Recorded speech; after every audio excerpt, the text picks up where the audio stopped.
สวัสดีครับทุกคนวันนี้เราจะมาขุดคุยและเจาะลึกเนื้อหาของคัมภีร์ปรัชญาโบราณที่เอาจริงๆนะครับมันลึกซึ้งและน่าทึ่งมากๆนั่นก็คือพัทเทกรัตสูตรครับเราจะไม่ได้มาท่องจำตำรากันนะแต่เราจะมาดูคัมภีร์นี้ในฐานะกรอบแนวคิดทางจิตวิทยาที่อยู่เหนือการเวลาสุดๆมันอธิบายรากเหง้าความทุกข์ในใจพวกเราแล้วบอกวิธีปลดล็อกสู่อิสรภาพทางใจได้อย่างเฉียบคมจริงๆ เดี๋ยวเราจะได้เห็นกันครับว่าจิตใจของเราเนี่ยมันชอบแอบเดินทางข้ามเวลาแบบไหนและเราจะดึงมันกลับมาอยู่ที่นี่เดี๋ยวนี้ได้ยังไงเอาละครับเรามาเจาะลึกเรื่องนี้กันเลยดีกว่าลองฟังประโยคเปิดของข้อความนี้ดูนะครับค่อยๆคิดตามนะบุคคลไม่ควรคำนึงถึงสิ่งที่ล่วงไปแล้วสิ่งใดล่วงไปแล้วสิ่งนั้นก็เป็นอันละไปแล้ว อืมน้ำเสียงของประโยคนี้เนี่ยมันทั้งหนักแน่นแล้วก็ทรงพลังมากๆเลยใช่ไหมครับมันเหมือนเป็นการดึงสติพวกเราอย่างจังให้กลับมาทบทวนพฤติกรรมยอดฮิตที่เรามักจะเผลอทำกันอยู่ตลอดเวลานั่นก็คือการปล่อยให้จิตใจหลงทางล่องลอยไปกับการเวลานั่นเองครับเข้าสู่ส่วนแรกของเนื้อหากันครับผู้มีราตรีเดียวเจริญหรือ The Auspicious Night เพื่อให้เห็นภาพชัดขึ้นถ้าย้อนกลับไปที่บริบทดั้งเดิมนะครับ พระพุทธเจ้าได้ตรัสสอนบรรดาภิกษุที่พระเชตวันถึงบุคคลกลุ่มหนึ่งที่มีสมาธิในระดับที่โฟกัสแบบพิเศษสุดๆ ข้อความนี้ใช้นิยามที่น่าสนใจมากครับว่าผู้มีราตรีเดียวเจริญฟังดูอาจจะเหมือนเรื่องพิธีกรรมหรือเปล่าจริงๆไม่ใช่เลยครับมันคือสภาวะทางจิตวิทยาที่โฟกัสแบบขั้นสุดจริงๆถ้าเปรียบกับยุคนี้มันก็คล้ายๆกับคนที่เข้าถึงสภาวะ deep work อย่างสมบูรณ์แบบนั่นแหละครับ คือเป็นคนที่ใช้เวลาทั้งหมดไปกับการพัฒนาความรู้แจ้ง โดยหันหลังให้กับสิ่งรบกวนจากทั้งอดีตและอนาคตแบบ100%ซึ่งตรงเนี้ยถือเป็นการปูพื้นฐานสำคัญเลยครับว่าจิตใจของเราควรจะมีปฏิสัมพันธ์กับเวลายังไงถึงจะดึงศักยภาพออกมาได้สูงสุดถัดมาในส่วนที่2ครับละอดีตไม่พะวงอนาคตลองมาดูปัญหาคลาสสิกที่มนุษย์ทุกคนรวมถึงพวกเราด้วยต้องเผชิญกันครับนั่นคือธรรมชาติของจิตใจที่มักจะสไลด์หนีออกไปจากปัจจุบัน ข้อความนี้อธิบายเส้นเวลาของความยึดติดไว้เห็นภาพมากครับ คือพวกเราจะสูญเสียการโฟกัสก็ต่อเมื่อจิตใจมันลื่นถลายถอยหลัง ถอยกลับไปหาอดีต ไปยึดติดกับรูปแบบเก่าๆ หรือไม่ก็พุ่งปรี๊ดไปข้างหน้าเพื่อไปกังวลไปโหยหาสิ่งที่ยังมาไม่ถึง ในขณะที่จุดสมดุลจริงๆของสมการนี้คือการอยู่กับปัจจุบันตรงหน้า โดยไม่สร้างตัวตนหรืออัตตาเข้าไปผูกติดกับสิ่งที่กำลังเกิดขึ้นครับ แล้วคราวนี้คำถามคือจิตใจมันไปติดแงกอยู่กับอดีตและอนาคตได้ยังไงข้อความในคัมภีร์อธิบายเรื่องนี้ไว้แบบโดนใจมากครับว่ามันเกิดขึ้นเมื่อจิตใจเราวิ่งตามความอยากหรือตัณหานั่นเองเรามักจะชอบคิดรำลึกว่าแม้ในอดีตเราเคยเป็นแบบนั้นนะเคยมีสิ่งนี้นะแล้วก็ลงไปแช่ลงไปจมอยู่กับความรู้สึกเก่าๆหรือไม่ก็โหยหาว่าในอนาคตขอให้เราเป็นแบบนี้เถอะขอให้ได้แบบนั้นเถอะสรุปก็คือ เราพยายามจะสร้างประสบการณ์ในอดีตขึ้นมาใหม่หรือไม่ก็ฉายภาพความต้องการไปสู่วันพรุ่งนี้เอาให้เห็นภาพง่ายๆมันก็เหมือนเวลาที่เราเผลอคิดวนเวียนถึงบทสนทนาแย่ๆที่มันจบไปตั้งนานแล้วหรือไม่ก็เกิดอาการแพนิคล่วงหน้าไปกับอีเมลเรื่องงานที่ยังไม่ได้เปิดอ่านด้วยซ้ำจริงไหมล่ะครับซึ่งก็นำเรามาสู่ส่วนที่3ครับรู้เท่าทันเบญจขันธ์พอมาถึงตรงนี้คัมภีร์จะเริ่มใช้กรอบแนวคิดทางจิตวิทยาที่เฉพาะเจาะจงมากขึ้นในการจัดหมวดหมู่ประสบการณ์ทั้งหมดของมนุษย์เราค่ะ สิ่งนี้เรียกว่าเบญจขันธ์หรือองค์ประกอบ5ประการซึ่งก็คือรูปหรือร่างกายและวัตถุเวทนาความรู้สึกสุขทุกข์หรือเฉยๆสัญญาความจำได้หมายรู้สังขารความคิดและอารมณ์ที่ปรุงแต่งและสุดท้ายวิญญาณหรือการรับรู้ผ่านประสาทสัมผัสสิ่งที่น่าทึ่งในข้อความต้นฉบับคือมันมีการตอกย้ำองค์ประกอบ5นี้ซ้ำๆอย่างเป็นจังหวะเพื่ออธิบายว่ามนุษย์เราไม่ได้แค่ยึดติดกับเวลาแบบลอยๆนะคะ แต่เราเอาความอยากเนี่ยไปทากาวติดแน่นหนึบอยู่กับร่างกายความรู้สึกความจำและความคิดเหล่านี้ไม่ว่าสิ่งเหล่านั้นมันจะอยู่ในอดีตหรืออนาคตก็ตามเอาละครับเข้าสู่ส่วนที่4มั่นคงในปัจจุบันซึ่งเป็นส่วนของการแก้ปัญหากันบ้างเมื่อรู้แล้วว่าต้นตอของปัญหาคือการเอาใจไปผูกกับอดีตและอนาคตแล้วเราจะยึดเหนี่ยวจิตใจให้อยู่กับวินาทีปัจจุบันได้ยังไงประเด็นสำคัญมันอยู่ตรงนี้เลยครับลองเปรียบเทียบชุดความคิดสองแบบนี้ดู ด้านซ้ายคือปุถุชนผู้ไม่ได้สดับหรือก็คือคนทั่วไปที่ยังไม่ได้ฝึกฝนจิตใจมักจะมองเห็นขันธ์ห้าว่าเป็นอัตตาหรือเป็นตัวเป็นตนพอไปคิดว่านั่นก็เรานี่ก็ของเราจิตใจก็เลยเงินแง่นหวั่นไหวไปตามความเปลี่ยนแปลงแต่ลองดูด้านขวาครับ อริยสาวกหรือผู้ที่เรียนรู้และเข้าใจแล้วจะไม่มองสิ่งเหล่านี้ว่าเป็นตัวตนเลยพอไม่ยึดว่าเป็นตนก็เลยรักษาความมั่นคงเอาไว้ได้แบบนิ่งสนิทเลยครับแล้วไอ้กลไกของจิตที่ง่อนแง่นเนี่ยมันทำงานยังไงเอาจริงๆมันคือการสร้างภาพลวงตาของตัวตนที่ซับซ้อนและแนบเนียนมากครับคนที่ไม่ได้ฝึกฝนจะเอาตัวตนไปผูกชิดติดกับสภาวะทางกายและใจที่มันเกิดขึ้นแค่ชั่วคราวอย่างเช่นมองเห็นว่ารูปหรือร่างกายนี้คือตัวเรา หรือเห็นว่าตัวเราเนี่ยสิงอยู่ในความรู้สึกนี้ แล้วพอมันเป็นแบบนี้กับทั้งเวทนาสัญญาสังขารวิญญาณพอสิ่งเหล่านี้มันแปรปรวนเปลี่ยนไปตามธรรมชาติปุ๊บเราก็เลยเป็นทุกข์และจิตใจก็สั่นคลอนไปหมดเลยครับเพราะฉะนั้นอิสรภาพตามที่คัมภีร์ระบุไว้เนี่ยมันไม่ได้เกิดจากการหลีกหนีความจริงนะครับแต่เกิดจากการมองเห็นความจริงของปรากฏการณ์ในปัจจุบันอย่างกระจ่างแจ้งโดยที่ไม่ปล่อยให้จิตใจสั่นคลอนไปกับภาพลวงตาของคำว่าตัวตน บุคคลใดก็ตามที่เห็นแจ้งธรรมที่เป็นปัจจุบันไม่งอนแง่นไม่คลอนแคลนสภาวะแบบนี้นี่แหละครับคือสภาวะที่ควรค่าแก่การลงมือพัฒนาและทำให้เกิดขึ้นอย่างต่อเนื่องที่สุดเดินทางมาถึงส่วนที่5กันแล้วครับทำความเพียรตั้งแต่วันนี้ตอนนี้เนื้อหาเดินทางมาถึงจุดไคลแม็กซ์แล้วครับมันนำไปสู่คำถามสำคัญที่ว่าแล้วเราควรจะเริ่มลงมือฝึกสวนกันตอนไหนล่ะลองฟังประโยคนี้ช้าๆชัดๆนะครับ ใครเล่าจะรู้ว่าความตายจะมีในวันพรุ่งนี้โอ้โหนี่คือการกระตุ้นเตือนทางปรัชญาที่แบบทรงพลังที่สุดเลยนะครับ เป็นเสียงปลุกให้เราลุกขึ้นมาลงมือทำความเพียรเดี๋ยวนี้ทันที โดยไม่มีข้ออ้างอะไรทั้งสิ้น เอาจริงๆ มันคือสัจธรรมที่หลบเลี่ยงไม่ได้เลยครับ ข้อความนี้เตือนสติพวกเราว่าเราไม่สามารถไปตั้งโต๊ะเจรจาต่อรองหรือขอผัดผ่อนเวลากับมัจจุราชผู้มีเสนามาตได้เลยแม้แต่น้อย เพราะวันพรุ่งนี้มันคือสิ่งที่เรามองไม่เห็นและไม่มีความแน่นอนใดๆทั้งสิ้น การตอบสนองที่สมเหตุสมผลที่สุดเพียงอย่างเดียวที่พวกเราทำได้ในตอนนี้คือการมีสติและดึงความโฟกัสทั้งหมดกลับมาตั้งมั่นอย่างแน่วแน่ในวันนี้ในวินาทีนี้เท่านั้นครับและเพื่อเป็นการขมวดปมเนื้อหาทั้งหมดพระพุทธเจ้าหรือพระมุนีผู้สงบได้ทรงนำบทเรียนทั้งหมดนี้หมุนกลับมาสู่จุดเริ่มต้นที่เราคุยกันตอนแรกครับทรงสรุปเอาไว้ว่าบุคคลใดก็ตามที่มีความเพียรพยายามอย่างไม่ลดละไม่ยอมเกียจคร้านในการเจริญสติทั้งกลางวันและกลางคืนบุคคลผู้นั้นล่ะครับที่คู่ควรกับการถูกยกย่องว่าผู้มีราตรีเดียวเจริญอย่างแท้จริงเป็นการจบเนื้อหาที่สมบูรณ์แบบมากมาถึงตรงนี้จากที่เราได้เจาะลึกและทำความเข้าใจลำดับเวลาของจิตใจการปล่อยวางอดีตและความไม่แน่นอนของชีวิตกันไปแล้วมีคำถามหนึ่งที่อยากฝากทิ้งท้ายไว้ให้คิดต่อครับนั่นคือในเมื่อเรารู้กลไกการทำงานของจิตใจแบบนี้แล้วเราจะเลือกใช้เวลาในปัจจุบันที่มีอยู่อย่างจำกัดนี้ยังไงก่อนที่วันพรุ่งนี้ซึ่งไม่มีใครกล้ารับประกันจะเดินทางมาถึงลองเก็บคำถามนี้ไปคบคิดกันดูนะครับ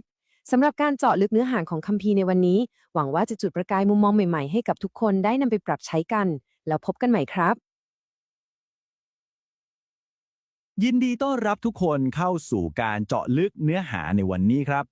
วันนี้เราจะย้อนเวลากลับไปสำรวจคัมภีร์โบราณที่ซ่อนสุดยอดทางออกทางจิตวิทยาสำหรับจัดการกับความวิตกกังวลในโลกยุคใหม่ เอาละครับ เรามาเจาะลึกเรื่องนี้กันเลยดีกว่ากับเนื้อหาจากคัมภีร์ที่มีชื่อว่าอานันทพัทเทกรัตตสูตรซึ่งถือเป็นมาสเตอร์คลาสแห่งการฝึกสติอย่างแท้จริงเลยครับสำหรับเส้นทางที่เราจะไปสำรวจกันในวันนี้แบ่งออกเป็น5ส่วนง่ายๆตามนี้นะครับ 1. บทสนทนาแต่โบราณกาล 2. การปล่อยวางอดีต 3. การหลุดพ้นจากอนาคต 4. มั่นคงในปัจจุบัน และ 5. ความสำคัญเร่งด่วนของปัจจุบัน ซึ่งเราจะค่อยๆแกะรอยไปทีละสเต็ปครับ รับรองว่าจะเห็นภาพชัดเจนเลยว่ากรอบความคิดนี้ช่วยให้เราอยู่กับปัจจุบันขณะได้อย่างสมบูรณ์แบบได้ยังไงบ้าง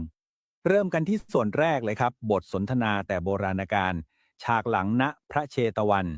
ลองจินตนาการภาพตามแบบนี้นะครับย้อนกลับไปในยุคโบราณณพระเชตวันที่เงียบสงบลำดับเหตุการณ์มันเริ่มจากช่วงบ่ายท่านพระอานนท์กำลังบรรยายธรรมให้เหล่าภิกษุฟังด้วยความกระตือรือร้นสุดๆพอตกเย็นพระพุทธเจ้าเสด็จมาที่ศาลาและตรัสถามถึงสิ่งที่ได้สอนไป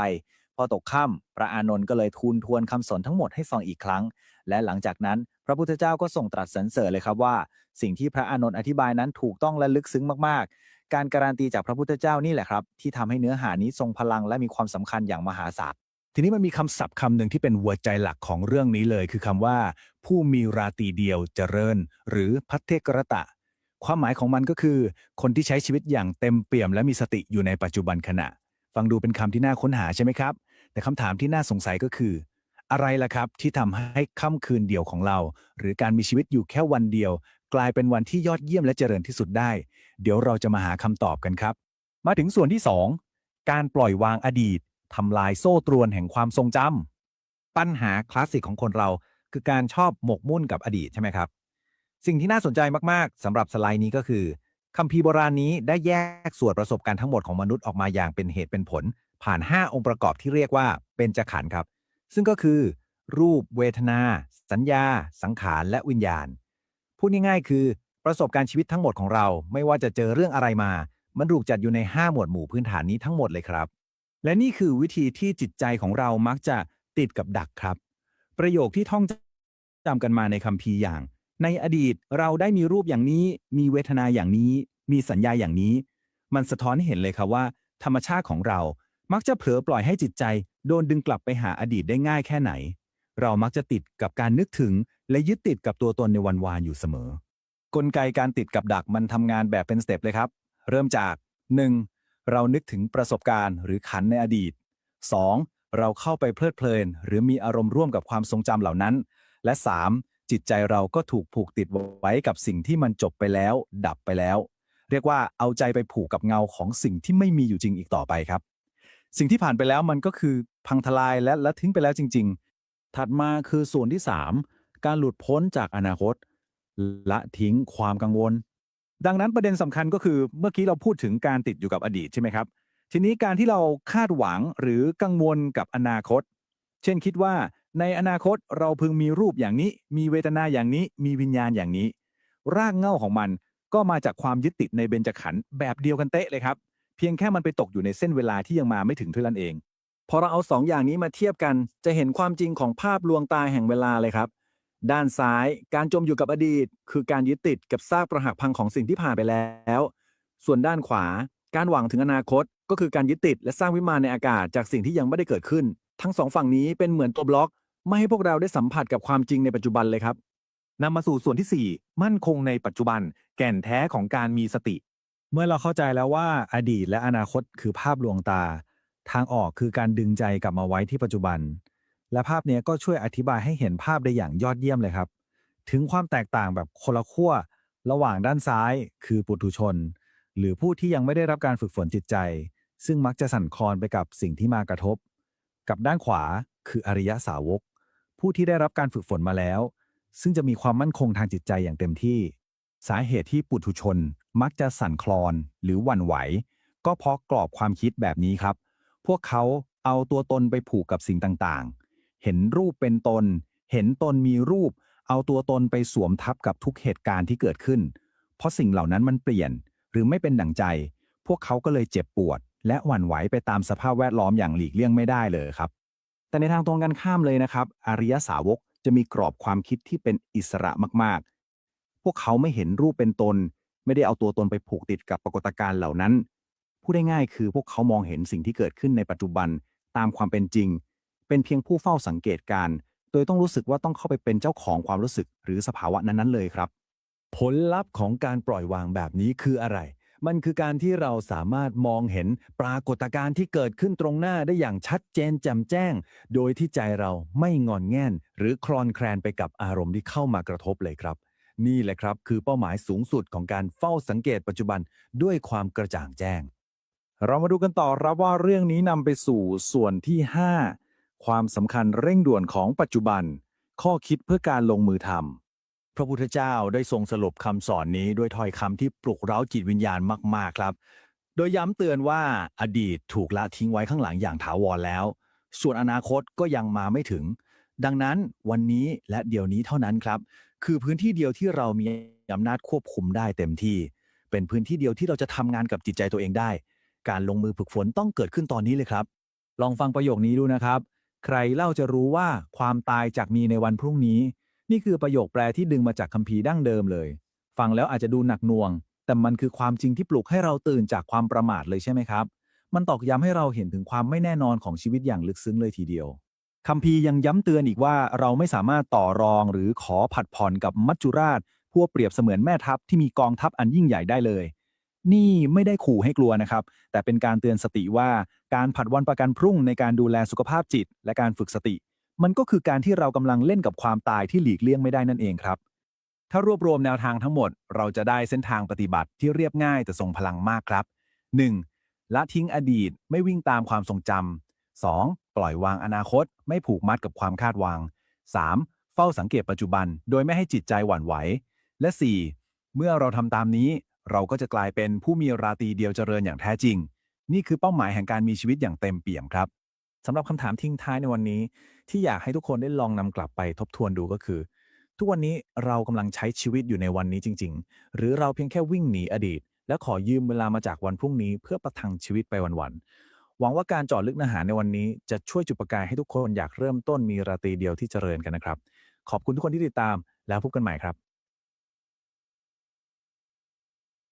สวัสดีทุกท่านครับ ขอต้อนรับเข้าสู่การเจาะลึกเนื้อหาของเราในวันนี้ วันนี้เราจะมาแกะรอยปริศนาทางจิตวิทยาโบราณที่น่าทึ่งมากๆ ซึ่งมีจุดเริ่มต้นขึ้นที่ริมสระน้ำแห่งหนึ่งในยามก่อนรุ่งสาง เรื่องราวนี้มีทั้งความลึกลับ มีบทกวีที่ตีความได้ยากสุดๆ และที่สำคัญคือ มีการถอดรหัสการทำงานของจิตใจมนุษย์ที่เฉียบคมจนคุณต้องทึ่งเลยล่ะครับ ลองจินตนาการภาพตามนี้นะครับ เรื่องราวเปิดฉากขึ้นที่สระตะโปทะท่ามกลางความมืดก่อนรุ่งสาง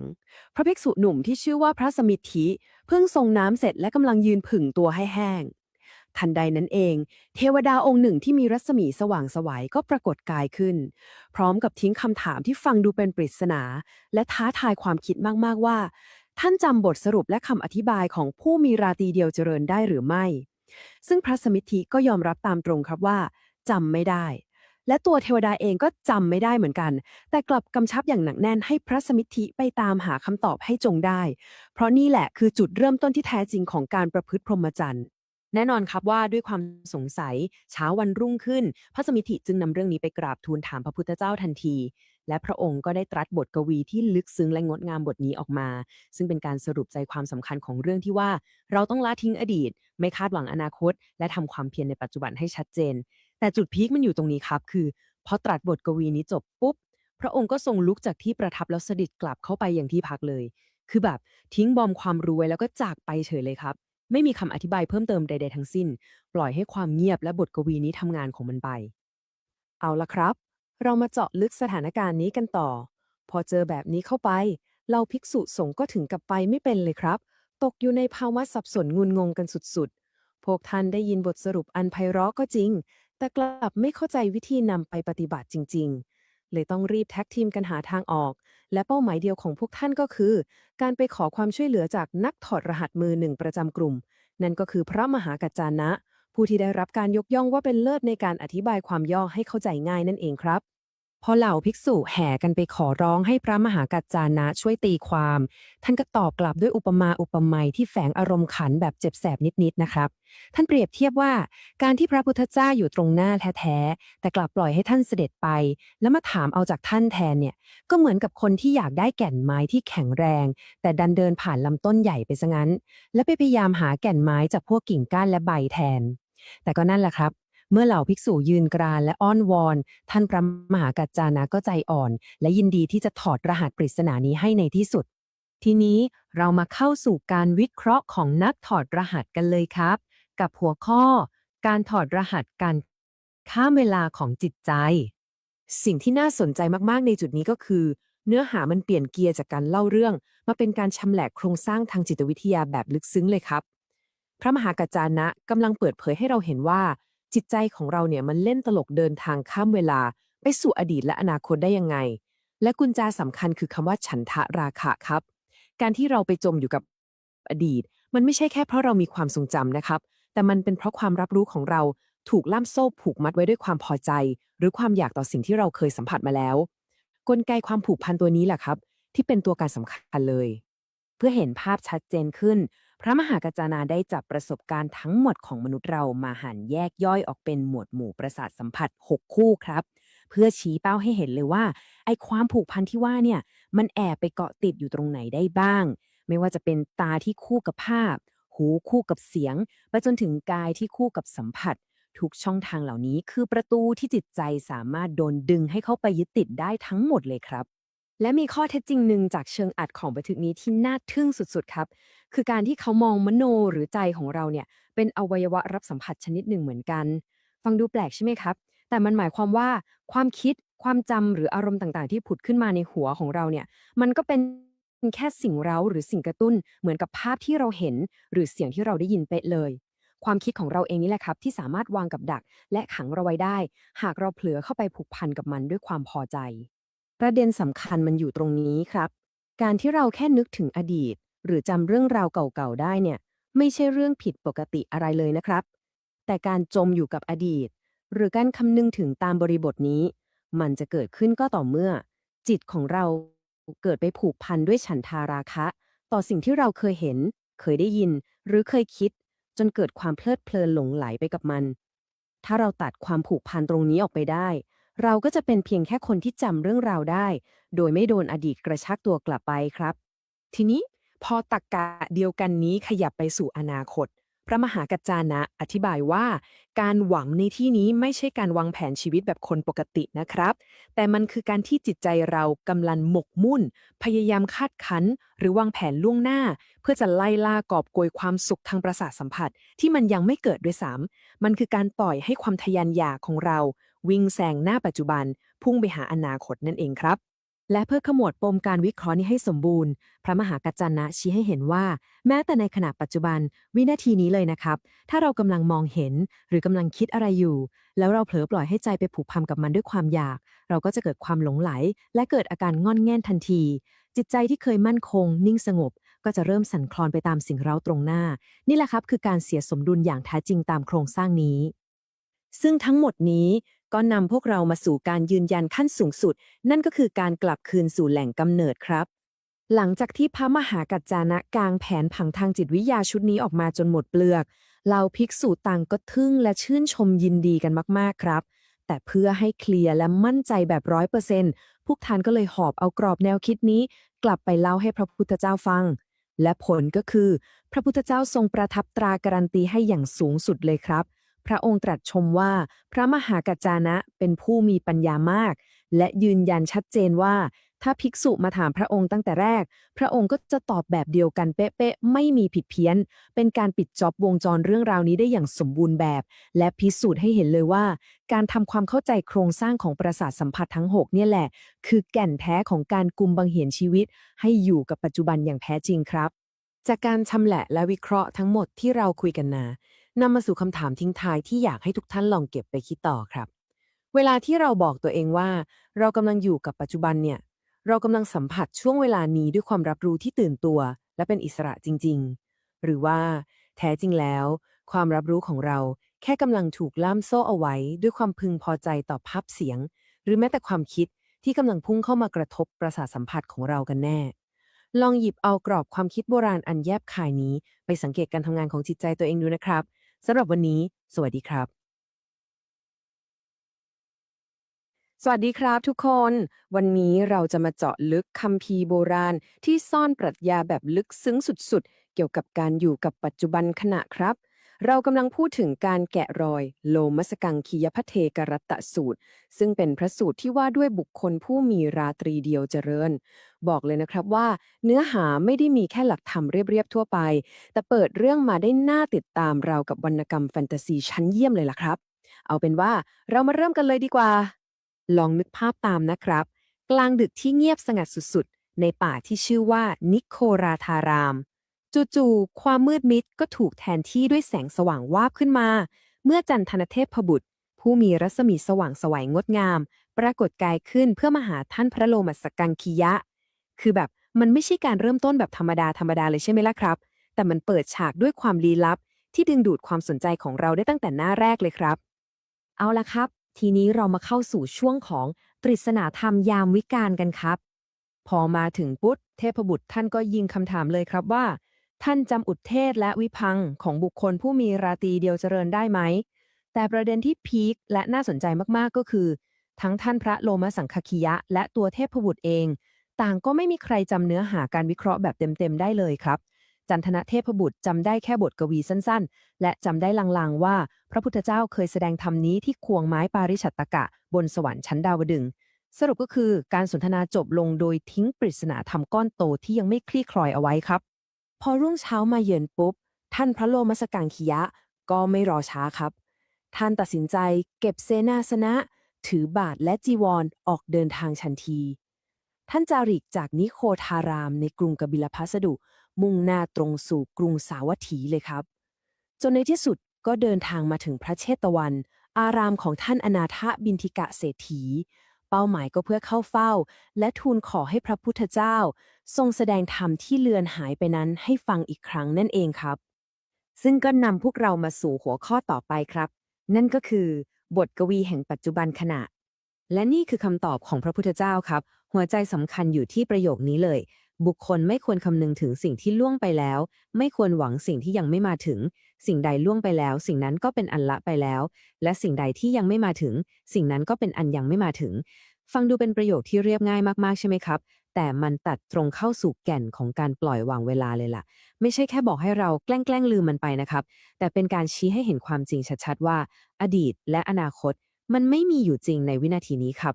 และเพื่อเป็นการตอกย้ำครับ บทกวีนี้ระบุถึงความเร่งด่วนไว้อย่างชัดเจนว่า บุคคลควรทำความเพียรตั้งแต่วันนี้ทีเดียว เพราะเอาจริงๆ ใครจะไปรู้ล่ะครับว่าความตายอาจจะมาเยือนในวันพรุ่งนี้ เราไม่สามารถผัดวันประกันพรุ่งนี้กับมัจจุราชได้เลยถูกไหมครับ ดังนั้นสิ่งเดียวที่เรามีอำนาจควบคุมได้ และมีอยู่จริงแท้แน่นอน จึงมีแค่วันนี้และเดี๋ยวนี้เท่านั้นครับ เอาล่ะ เราขยับจากบทกวีมาสู่ภาคทฤษฎีกันบ้าง ในหัวข้อการปล่อยวางอดีตและอนาคตครับ จุดที่น่าสนใจมากๆของการวิเคราะห์ในส่วนนี้ก็คือ พระสูตรท่านใช้ขันธ์ห้าเป็นกรอบในการอธิบายครับ ซึ่งขันธ์ห้าก็จะประกอบไปด้วย รูป เวทนา สัญญา สังขารและวิญญาณพูดง่ายๆมันก็คือส่วนผสมทั้งหมดที่ประกอบขึ้นมาเป็นตัวเราและประสบการณ์ของเรานั่นเองครับ การทำความเข้าใจขันธ์ห้าเนี่ยถือว่าเป็นกุญแจสำคัญดอกใหญ่ที่จะไขความหมายของคำว่าการคำนึงถึงอดีตและการหวังถึงอนาคตเลยล่ะครับพอนำมาเข้าตารางเปรียบเทียบแบบนี้จะเห็นภาพชัดขึ้นเยอะเลยครับคือพระสูตรท่านไม่ได้ห้ามเรามีความทรงจำนะครับแต่ท่านบอกว่าการคำนึงถึงอดีตคือการที่เราเข้าไปอินหรือไปเพลิดเพลินกับรูปเวทนาหรือวิญญาณในอดีตแบบว่าฉันเคยหุ่นดีแบบนั้นฉันเคยมีความสุขแบบนี้ ส่วนการไม่คำนึงถึงก็คือการที่เราไม่ไหลไปตามความเพลิดเพลินเหล่านั้นครับไม่ยึดติดกับสิ่งที่จบไปแล้วและในทำนองเดียวกันก็ไม่ไปคาดหวังหรือเพลิดเพลินล่วงหน้าว่าในอนาคตฉันจะต้องเป็นแบบนั้นแบบนี้ครับปล่อยวางมันลงซะถัดมา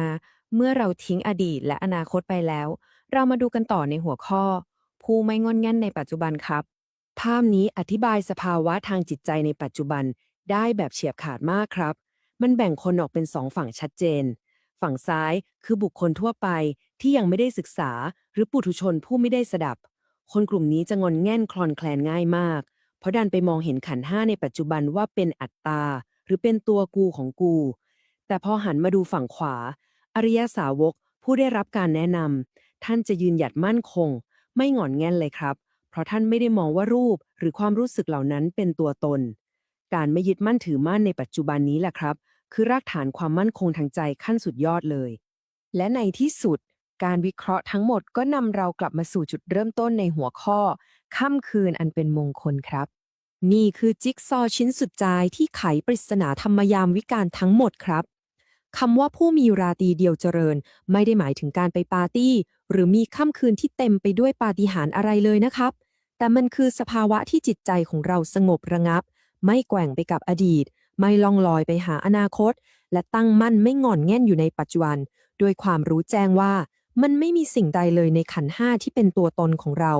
นี่คือบทสรุปที่ลึกซึ้งและทรงพลังมากๆครับก่อนที่เราจะลากกันไปในการเจาะลึกครั้งนี้ผมอยากฝากคำถามทิ้งท้ายให้ทุกคนได้ลองเก็บไปคิดกันต่อดูนะครับว่าการปล่อยวางอดีตและอนาคตอย่างสิ้นเชิงโดยไม่ยึดติดสิ่งใดเลยในปัจจุบันจะเปลี่ยนแปลงสภาวะในปัจจุบันขณะของเราให้กลายเป็นค่ำคืนอันเป็นมงคลได้อย่างไร หวังว่าข้อมูลที่เรานำมาคลี่คลายให้ฟังกันในวันนี้จะช่วยจุดประกายให้พวกเราได้ลองทบทวนเรื่องความสัมพันธ์ระหว่างจิตใจกับเวลา และสนุกกับการค้นหาคำตอบกันต่อนะครับขอบคุณที่ติดตามครับผมพวกเราเคยสงสัยกันไหมครับว่าทำไมมนุษย์เราถึงเกิดมามีความแตกต่างกันอย่างมหาศาลขนาดนี้วันนี้เราจะมาเจาะลึกข้อมูลต้นฉบับจากคัมภีร์โบราณที่น่าทึ่งมากๆซึ่งมีชื่อว่าจุลกัมมวิพังคสูตรเพื่อสำรวจว่าตำรานี้อธิบายปริศนาที่ยิ่งใหญ่ที่สุดของมนุษยชาติเอาไว้อย่างไรที่น่าทึ่งคือตำรานี้ไม่ได้อ้างอิงถึงโชคชะตาหรือเรื่องบังเอิญเลยนะครับแต่กลับนำเสนอระบบเหตุและผลที่ทำงานเป็นขั้นเป็นตอนราวกับว่าชีวิตเราถูกขับเคลื่อนด้วยอัลกอริทึมเลยทีเดียวครับ เรามาเริ่มกันที่จุดเริ่มต้นของเรื่องราวทั้งหมดกับคำถามแห่งความแตกต่างครับเนื้อหาต้นฉบับเปิดเรื่องมาได้น่าติดตามมากๆครับโดยดึงเราเข้าไปสู่บทสนทนาระหว่างชายหนุ่มผู้แสวงหาความจริงที่ชื่อสุภมานพกับพระพุทธเจ้าสุภมานพตั้งคำถามสากลที่ผมเชื่อว่าพวกเราหลายคนก็คงเคยตั้งคำถามนี้กับตัวเองเหมือนกันนั่นก็คือทำไมผู้คนถึงมีชีวิตที่ต่างกันแบบหน้ามือเป็นหลังมือทำไมบางคนอายุสั้นบางคนอายุยืนยาวบางคนขี้โรคบางคนแข็งแรงบางคนเกิดมาแร้นแค้นแต่บางคนกลับเกิดมาบนกองเงินกองทองอะไรกันแน่ที่เป็นตัวตั้งค่าความแตกต่างพวกนี้ ทีนี้คำตอบที่ใช้ไขปริศนานี้ก็คือความเข้าใจในเรื่องของกฎแห่งกรรมครับประเด็นสำคัญอยู่ตรงนี้ครับแทนที่คำตอบจะเป็นเรื่องลี้ลับหรืออำนาจเหนือธรรมชาติพระพุทธเจ้ากลับกางโครงสร้างระบบเหตุและผลที่เป็นระเบียบแบบสุดๆออกมาข้อความนี้ยืนยันชัดเจนเลยครับว่าพวกเราทุกคนล้วนเป็นทายาทที่รับมรดกจากการกระทำของตัวเองโดยตรงและไอ้เจ้ากรอบแนวคิดนี้นี่แหละที่เป็นตัวจำแนกประสบการณ์ชีวิตของเราให้แตกต่างกันมันไม่ใช่การสุ่มเลือกแบบไร้ทิศทางนะครับแต่เป็นผลลัพธ์จากตัวแปรที่เราป้อนเข้าไปเองล้วนๆถ้ามองตามกรอบแนวคิดนี้ กรรมไม่ใช่ผู้พิพากษาแห่งจักรวาลที่คอยมานั่งตัดสินลงโทษหรือให้รางวัลตามอารมณ์นะครับแต่มันคือโครงสร้างแห่งเหตุและผลที่เป็นกลางมากๆเหมือนกับอัลกอริทึมที่มีตรรกะเข้มงวดซึ่งมนุษย์กำลังตั้งโปรแกรมให้มันอยู่ตลอดเวลาผ่านการกระทำพูดง่ายๆคือทุกๆการกระทำของเราคือการป้อนข้อมูลดิบที่จะถูกประมวลผลออกมาเป็นสถานะชีวิตของเราในอนาคตนั่นเองครับลองมาดูตัวอย่างกลุ่มแรกกันเลยครับว่าอัลกอริทึมนี้ตั้งค่าผลลัพธ์ทางร่างกายเอาไว้อย่างไรบ้าง คัมภีร์ระบุไว้อย่างตรงไปตรงมาเลยครับว่าการพรากชีวิตผู้อื่นเป็นการสร้างเงื่อนไขที่รันไปสู่การมีชีวิตที่สั้นลงในขณะที่การไม่เบียดเบียนและการมีความเมตตากรุณาจะเป็นตัวยืดอายุไขให้ยาวนานขึ้นการกระทำเป็นแบบไหนผลลัพธ์ทางกายภาพก็จะถูกตั้งค่าให้สอดคล้องกันเป๊ะๆแบบนั้นเลยครับและถ้าเป็นเรื่องของสุขภาพร่างกายล่ะเนื้อหาอธิบายลงลึกไปอีกครับว่าการที่เราลงมือทำร้ายร่างกายผู้อื่นด้วยความจงใจไม่ว่าจะด้วยมือเปล่าหรืออาวุธ ผลลัพธ์จะสะท้อนกลับมาเป็นโรคภัยไข้เจ็บเรื้อรังและความอ่อนแอ ในทางกลับกัน ถ้าเรางดเว้นจากการเบียดเบียน ผลลัพธ์ที่จะตามมาก็คือการเป็นคนที่มีโรคน้อยและมีสุขภาพแข็งแรงครับ อันนี้เป็นความลึกซึ้งของเนื้อหาที่ผมว่าเจ๋งมากๆครับ เพราะมันมีการเชื่อมโยงสภาวะทางจิตวิทยาภายใน อย่างเช่นความโกรธหรือความอาฆาตแค้นเข้ากับผลกระทบทางกายภาพภายนอก อย่างเรื่องของรูปลักษณ์พูดง่ายๆก็คือความโกรธจะสะท้อนออกมาเป็นการมีผิวพรรณที่ไม่น่ามอง ในขณะที่คนที่รู้จักให้อภัยไม่เจ้าคิดเจ้าแค้นจะได้รับผลลัพธ์เป็นผิวพรรณที่ผ่องใสเป็นการวิเคราะห์ความเชื่อมโยงระหว่างกายและใจที่นำมาก่อนการจริงๆครับขยับมาดูประเด็นถัดมาครับโครงสร้างตรรกะเดียวกันนี้ถูกนำไปอธิบายเรื่องของผลกรรมทางสังคมได้อย่างไรที่น่าสนใจสุดๆคือเนื้อหาอธิบายเรื่องอำนาจบารมีเอาไว้แบบนี้ครับการที่เรามีใจอิจฉาริษยาต่อความสำเร็จหรือลาภยศของคนอื่นมันเปรียบเสมือนการรันโปรแกรมที่จะค่อยๆริบเอาอำนาจและบารมีของเราออกไป ทำให้เกิดมาเป็นผู้มีอำนาจน้อย ในขณะที่คนที่ปราศจากความริษยายินดีกับคนอื่นเป็น จะได้รับผลตอบแทนเป็นการมีอำนาจและอิทธิพลในสังคมครับ จากนั้นพระสูตรได้ให้รายละเอียดเจาะจงลงไปถึงการกระทำทางวัตถุที่สะท้อนความขี้เหนียวครับ อย่างเช่น การปฏิเสธที่จะแบ่งปันสิ่งจำเป็นพื้นฐานมากๆ ไม่ว่าจะเป็นข้าว น้ำ เสื้อผ้า ยานพาหนะ หรือแม้กระทั่งที่พักอาศัยและแสงสว่างให้แก่ผู้ที่กำลังตกทุกข์ได้ยาก ซึ่งแน่นอนครับด้วยตรรกะแห่งกรรมการหวงแหนทรัพยากรเอาไว้คนเดียวย่อมมีผลลัพธ์โดยตรงที่นำไปสู่ความยากจนแร้นแค้นในขณะเดียวกันคัมภีร์ก็รับประกันเลยว่าความเอื้อเฟื้อเผื่อแผ่และการรู้จักแบ่งปันเนี่ยจะทำหน้าที่เหมือนเรากำลังหว่านเมล็ดพันธุ์ที่จะเติบโตไปเป็นความมั่งคั่งทางวัตถุอย่างอุดมสมบูรณ์ในอนาคตครับและเพื่อเป็นการสรุปผลลัพธ์ทางสังคมกรอบแนวคิดนี้บอกเราว่าทัศนคติที่ดื้อรั้นเย่อหยิ่งไม่เห็นหัวใคร จะถูกเชื่อมโยงเข้ากับการถูกกำหนดให้เกิดในสถานะทางสังคมที่ต่ำกว่าครับในขณะที่ความอ่อนน้อมถ่อมตนการรู้จักให้เกียรติคนอื่นจะเป็นตัวยกระดับสถานะทางสังคมให้ขยับสูงขึ้นนั่นเอง ทีนี้มาถึงประเด็นความแตกต่างที่หลายคนน่าจะสนใจมากที่สุดนั่นก็คือความแตกต่างทางปัญญาครับ เนื้อหาในส่วนนี้ไม่ได้มองว่าสติปัญญาเป็นแค่พรสวรรค์ที่ได้มาแบบฟลุกๆนะครับแต่มันคือผลลัพธ์จากขั้นตอนการลงมือปฏิบัติที่ชัดเจนนั่นก็คือการที่เราพาตัวเองเข้าไปหาผู้มีความรู้และกล้าที่จะตั้งคำถามเชิงจริยธรรมอย่างเช่นอะไรคือกุศลอะไรคืออกุศลหรือเราควรทำตัวยังไงถึงจะมีความสุขในระยะยาวผู้ได้เห็นภาพก็คือความขี้เกียจคิดขี้เกียจถามหรือการไม่ยอมแสวงหาคำแนะนำที่ถูกต้องจะกลายเป็นเงื่อนไขที่ทำให้เราเป็นคนมีปัญญาน้อยครับในขณะที่คนที่กระตือรือร้นอยากรู้อยากเห็นและตั้งคำถามเพื่อหาความจริงอยู่เสมอจะเป็นการการันตีถึงการมีสติปัญญาที่เฉียบแหลมและอนาคตครับเอาละครับเมื่อเราเห็นภาพรวมของวิถีแห่งกรรมทั้งหมดนี้แล้วเรามาดูบทสรุปกันครับหลังจากได้รับฟังการแจกแจงเส้นทางแห่งการกระทำอย่างเป็นระบบมาทั้งหมดสุภมานพถึงกับประทับใจและถูกโน้มน้าวใจอย่างสมบูรณ์แบบด้วยความสมมาตรของตรรกะนี้เลยครับเขาถึงกับเอ่ยปากสรรเสริญว่า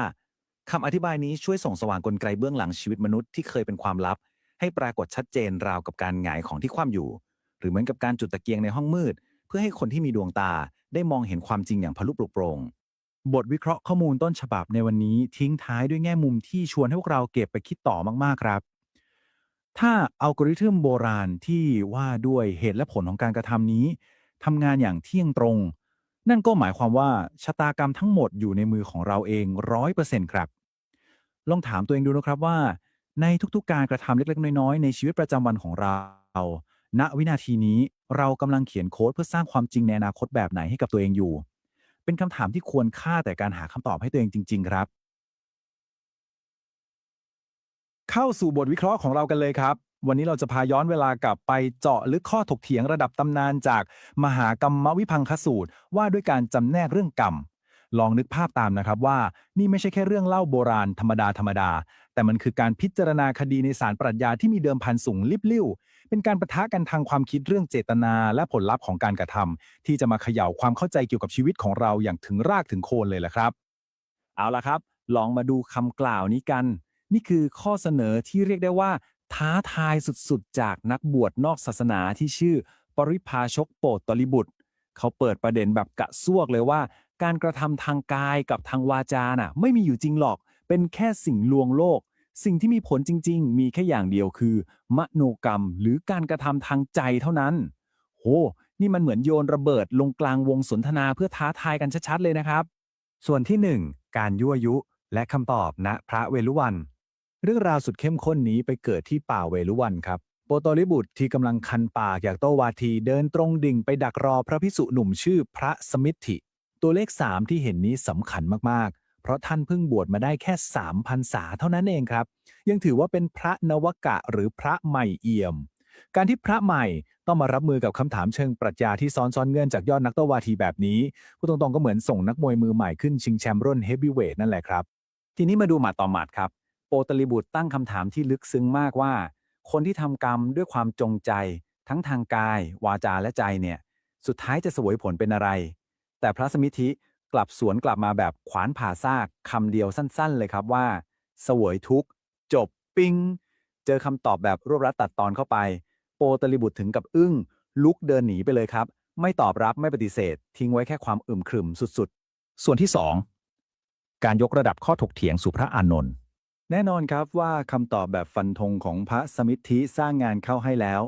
ห่วงโซ่เหตุการณ์ต่อจากนี้น่าสนใจมากจากโปติลิบุตรผู้เปิดเกมพระสมิทธิก็เอาเรื่องนี้ไปปรึกษาพระเถระผู้ใหญ่อย่างพระอานนท์พระอานนท์ฟังปุ๊บรู้ปั๊บเลยว่างานนี้ไม่ใช่เรื่องเล็กๆแน่ๆท่านเลยฟันธงว่าต้องนำเรื่องนี้ไปกราบทูลพระพุทธเจ้าข้อถกเถียงนี้ก็เลยถูกไต่ระดับขึ้นไปเรื่อยๆตามลำดับชั้นจนถึงขั้นสูงสุดเพื่อขอคำตัดสินชี้ขาดที่สมบูรณ์แบบครับ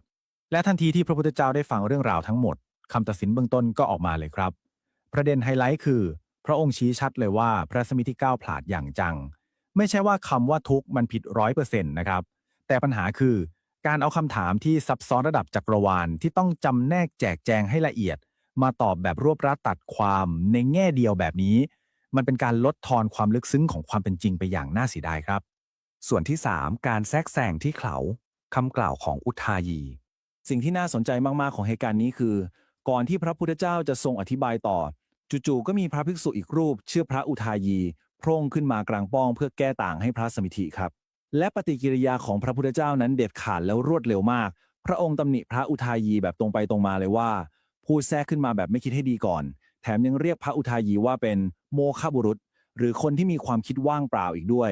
เป็นการดึงสติกลางสารปรัชญาเลยแหละครับว่าการปกป้องพวกพ้องแบบหลับหูหลับตาโดยไม่มีปัญญาไม่ได้ช่วยให้เราเข้าถึงความจริงเลยสักนิดส่วนที่ 4คำตัดสินเรื่องกรรมมหากรรมวิพังค์เอาล่ะครับพอความวุ่นวายสงบลงตอนนี้เรากำลังเข้าสู่ไฮไลท์สำคัญที่สุดของการวิเคราะห์นี้แล้วนั่นคือการชำแหละเรื่องกรรมแต่ก่อนจะไปถึงตรงนั้นเราต้องมาจูนความเข้าใจศัพท์พื้นฐาน2คำนี้ให้เป๊ะก่อนกรรมในบริบทนี้ไม่ใช่โชคชะตาฟ้าลิขิตนะครับแต่คือการกระทำไม่ว่าจะทางกายวาจาหรือใจที่ต้องมีความจงใจหรือเจตนาเป็นตัวนำส่วนเวทนาก็คือผลลัพธ์หรือประสบการณ์ที่เราจะได้รับจากกรรมนั้นๆการเก็ตสมการเหตุและผลคู่นี้คือหัวใจสำคัญเลยครับและนี่แหละครับที่อธิบายภาพรวมได้อย่างสมบูรณ์แบบพระพุทธเจ้าทรงจัดระเบียบความสัมพันธ์ระหว่างเจตนากับผลลัพธ์ไว้เป๊ะมากๆเจตนาที่ทำแล้วให้ผลเป็นสุขผลสะท้อนกลับก็ต้องเป็นความสุขเจตนาที่ทำแล้วให้ผลเป็นทุกข์ผลสะท้อนกลับก็ย่อมเป็นความทุกข์และเจตนาที่ทำแล้วให้ผลเป็นกลางๆหรืออทุกขมสุขผลที่ได้ก็คือความรู้สึกเฉยๆไม่สุขไม่ทุกข์เห็นไหมครับว่ามันเป็นสมการที่เป็นเหตุเป็นผลแบบตรงไปตรงมาสุดๆไม่มีทางที่จะเหมารวมทุกอย่างเป็นความทุกข์ก้อนเดียวแบบที่ประสมิธิต่อไปตอนแรกได้เลยส่วนที่ 5กลไกการให้ผลของกรรมวิเคราะห์เชิงลึกทีนี้พอเราเห็นภาพกว้างแล้วลองมาซูมดูฟันเฟืองลึกๆเบื้องหลังผลลัพธ์พวกนี้กันครับสำหรับการกระทำที่ให้ผลเป็นสุขเนี่ยมันเกิดจากอะไร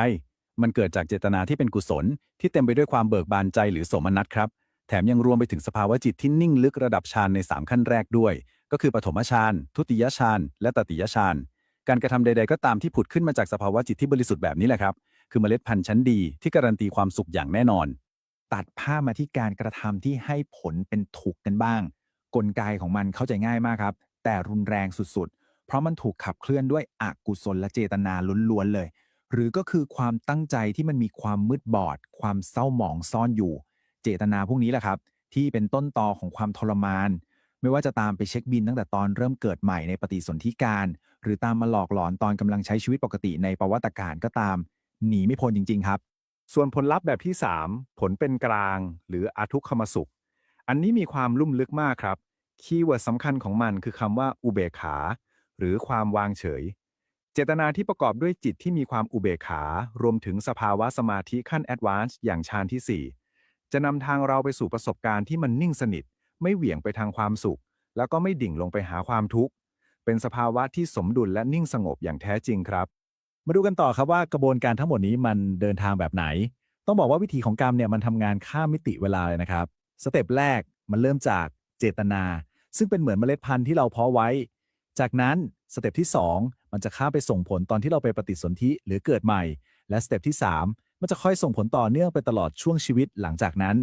เนี่ยแหละครับที่ทำให้เห็นภาพชัดเจนเลยว่าทำไมสิ่งที่เราจงใจคิดจงใจทำในวินาทีนี้ถึงได้กำหนดหน้าตาของอนาคตเราแบบหลีกเลี่ยงไม่ได้ส่วนที่6บทสรุปความซับซ้อนของกรรมการวิเคราะห์ระดับมหากาพย์ครั้งนี้ดึงเรากลับมาที่แก่นสำคัญที่สุดครับโลกของเราและสภาวะจิตใจเนี่ยมันมีความเป็นพลวัตและมีความหลากหลายมหาศาล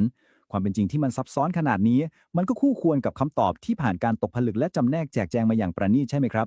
การที่เราจะไปดวลสรุปหรือพยายามยัดเยียดความจริงที่ยิ่งใหญ่ให้เหลือแค่คำตอบสำเร็จรูปตื้นๆด้านเดียวมันรังแต่จะพาเราไปผิดทางและปิดกั้นปัญญาของเราเปล่าๆเดินทางมาถึงจุดนี้มีคำถามหนึ่งที่อยากฝากให้ทุกคนเอาไปคิดต่อยอดกันครับถ้าเรายอมรับแล้วว่าทุกๆเจตนาไม่ว่าจะเป็นการกระทำคำพูดหรือแม้แต่ความคิดเงียบๆในหัวของเรามันคือการหว่านเมล็ดพันธุ์ที่รอวันงอกเงยและให้ผลลัพธ์ที่ตรงตามสายพันธุ์ของมันเป๊ะๆลองถามตัวเองดูนะครับว่า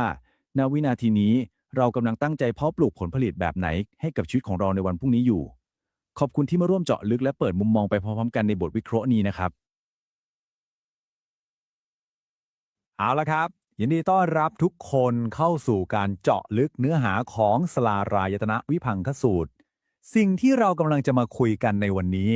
บอกเลยว่าไม่ใช่แค่การอ่านข้อความจากคัมภีร์โบราณธรรมดานะครับแต่มันคือการแกะรอยโครงสร้างทางจิตวิทยาที่ถูกวางไว้เป็นขั้นเป็นตอนอย่างแยบยล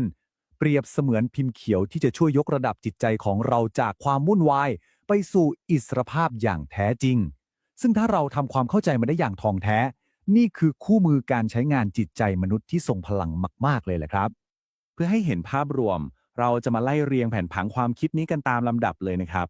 เริ่มจากโครงสร้างการรับรู้มโนบวิจารณ์18สัตตบท36พิมพ์เขียวแห่งการละ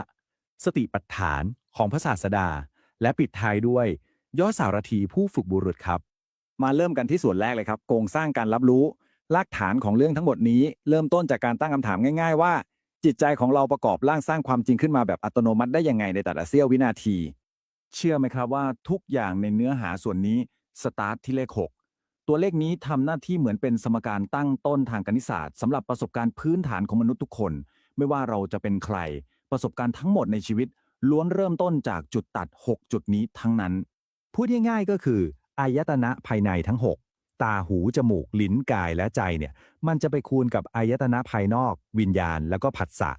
ลองนึกภาพตามนะครับประสาทสัมผัสของเราก็เหมือนพอร์ตรับข้อมูล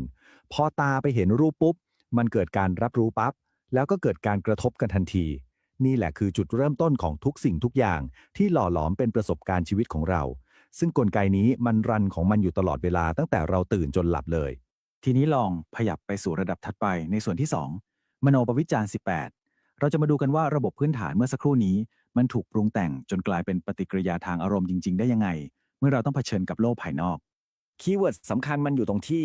ทันทีที่ประสาทสัมผัสไปกระทบกับสิ่งต่างๆจิตมันจะทำการสแกนและสำรวจประสบการณ์นั้นแบบออโต้เลยผ่านความรู้สึก3โหมดหลักๆคือโสมนัสหรือความยินดีโทมนัสคือความเสียใจแล้วก็อุเบกขาหรือความรู้สึกเฉยๆลองสังเกตตัวเองดูสิครับทุกเหตุการณ์ในชีวิตถ้าไม่ทำให้เราแฮปปี้ก็ทำให้เราเศร้าหรือไม่ก็รู้สึกเฉยๆชาๆพอเอาประสาทสัมผัสทั้ง6มาคูณกับความรู้สึก3โหมดนี้เราก็จะได้เส้นทางอารมณ์ที่แตกต่างกันถึง18เส้นทางหรือที่เรียกว่ามโนปวิจารณ์18นี่แหละครับที่ครอบคลุมทุกเฉดสีของการตอบสนองของมนุษย์เรามาถึงส่วนที่3สัตตบท36เมทริกซ์แห่งความรู้สึกความพีคอยู่ตรงที่ไอ้18เส้นทางเมื่อกี้เนี่ยมันไม่ได้จบแค่นั้นนะครับแต่มันยังแตกแขนงแยกลงลึกไปอีกซึ่งการแยกย่อยตรงนี้แหละที่จะเผยให้เห็นหลุมพรางทางอารมณ์ที่มนุษย์เรามักจะเผลอตกลงไปโดยไม่รู้ตัวในแหล่งข้อมูลระบุถึงสัตตบท36หรือเส้นทางอารมณ์36แบบที่สัตว์โลกต้องเวียนว่ายไปและเพื่อที่จะเข้าใจกลไกนี้ให้ลึกซึ้งเราต้องมาตั้งคำถามกันก่อนว่าอารมณ์พวกนี้จริงๆแล้วมันมีสวิตช์เปิดมาจากไหนอะไรคือตัวแบ่งแยกอารมณ์เดียวกันให้มีผลลัพธ์ที่ต่างกันแบบหน้ามือเป็นหลังมือดูตารางนี้สิครับอารมณ์ต่างๆถูกจัดหมวดหมู่ไว้อย่างชัดเจนมากโดยแบ่งเป็น2ฝั่งหลักๆฝั่งแรกคืออาศัยเรือนพูดภาษาชาวบ้านก็คือความยึดติดทางโลกเหมือนแมลงที่ติดหนึบอยู่กับน้ำอ้อยเป็นอารมณ์สุขหรือทุกข์ที่ต้องพึ่งพาสิ่งเร้าภายนอกตลอดเวลาส่วนอีกฝั่งคืออาศัยเนคขัมมะ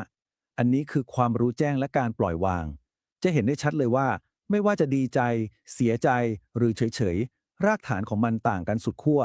ขึ้นอยู่กับว่าเรากำลังสวมแว่นตาของการยึดติดหรือแว่นตาของการตระหนักรู้อย่างแจ่มแจ้งอยู่ไปต่อกันที่ส่วนที่4พิมพ์เขียวแห่งการละความเจ๋งคือแทนที่จะแค่ลิสต์รายชื่ออารมณ์มาให้เราดูเฉยๆพระสูตรนี้กลับให้คู่มือแบบเป็นขั้นเป็นตอนเพื่อยกระดับและพัฒนาอารมณ์พวกนี้อย่างเป็นระบบเลยล่ะครับลองดูปฏิกิริยาลูกโซ่นี้ดีๆนะครับระบบนี้ไม่ได้บอกให้เรากดทับความรู้สึกหรือทำตัวตายด้านไม่รู้สึกอะไรเลยเพราะนั่นมันฝืนธรรมชาติแต่กลยุทธ์ของมันคือการเอาความยินดีที่เกิดจากการปล่อยวางมาล้างความยินดีในวัตถุแล้วก็ทำแบบเดียวกันกับความเสียใจแล้วก็ความวางเฉยด้วยอารมณ์แบบน้ำหยอกเอาน้ำบ่งในระดับจิตวิญญาณเลยค่อยๆถอนรากความยึดติดด้วยปัญญาที่เหนือกว่าและบันไดขั้นนี้จะพาเราไปถึงจุดพีคสุดเมื่อถึงจุดหนึ่งแม้แต่ความสุขที่เกิดจากการปล่อยวางก็ยังต้องถูกแทนที่ด้วยความวางเฉยที่ประณีตยิ่งกว่าและในสเต็ปสุดท้ายความวางเฉยนั้นก็จะถูกสละทิ้งไปเพื่อก้าวเข้าสู่สภาวะที่เรียกว่าอัตตมัยตานี่คือจุดเปลี่ยนระดับพลิกชีวิตเลยนะครับมันคือสภาวะที่ไม่มีความยึดมั่นถือมั่นไม่เอาตัวเองไปผูกติดกับอะไรทั้งสิ้นเป็นอิสรภาพขั้นสูงสุดที่จิตไม่เกาะเกี่ยวอะไรอีกแล้วจริงๆเข้าสู่ส่วนที่5สติปัฏฐานของพระศาสดาเพื่อให้เห็นภาพชัดๆว่าจิตที่ไม่หวั่นไหวขั้นสูงสุดหรือสภาวะอัตตมยตาเนี่ยในโลกแห่งความเป็นจริงมันหน้าตาเป็นยังไงเนื้อหาได้ยก3สถานการณ์ตัวอย่างสุดคลาสสิกที่เกี่ยวข้องกับพระศาสดาและกลุ่มลูกศิษย์มาให้ดูครับเคสแรกเลยลองนึกภาพการสอนที่พังพินาศลูกศิษย์ไม่สนใจไม่ฟังเมินใส่แบบสุดๆถ้าเป็นคนทั่วไปคงเฟลหรือเสียเซลล์ไปแล้วแต่จิตที่ได้การฝึกฝนมาอย่างสมบูรณ์แบบจะไม่ดิ่งลงไปในความเสียใจแบบอาศัยเรือนเลย พระศาสดายังคงมีสติสัมปชัญญะและปราศจากความโกรธเคืองใดๆมันไม่ใช่การพยายามข่มใจนะครับแต่มันคือความสงบที่เกิดจากความเข้าใจล้วนๆในเคสที่2สถานการณ์แบบครึ่งๆกลางๆลูกศิษย์บางคนตั้งใจฟังดีมากแต่บางคนก็เมินเฉยในบรรยากาศที่อาจจะทำให้คนทั่วไปรู้สึกหงุดหงิดหรือเกิดอาการรักคนนี้ชังคนนั้นพระศาสดาก็ยังคงรักษาความวางเฉยได้อย่างสมดุลไม่มีอาการลำเอียงหรือเอ็นเอียงไปทางกลุ่มไหนเลยจิตยังคงตั้งมั่นเป็นกลางเป๊ะๆแต่ที่น่าสนใจที่สุดคือในเคสที่3ครับเมื่อทุกอย่างดำเนินไปอย่างเพอร์เฟกต์ลูกศิษย์ทุกคนตั้งใจฟังและเข้าใจอย่างถ่องแท้แน่นอนว่าศาสดาย่อมสัมผัสถึงความยินดีได้แต่ความยินดีนั้นจะไม่ถูกปนเปื้อนด้วยตัณหาหรือการหลงละเลงไปกับความยึดติดทางโลกจิตยังคงตื่นรู้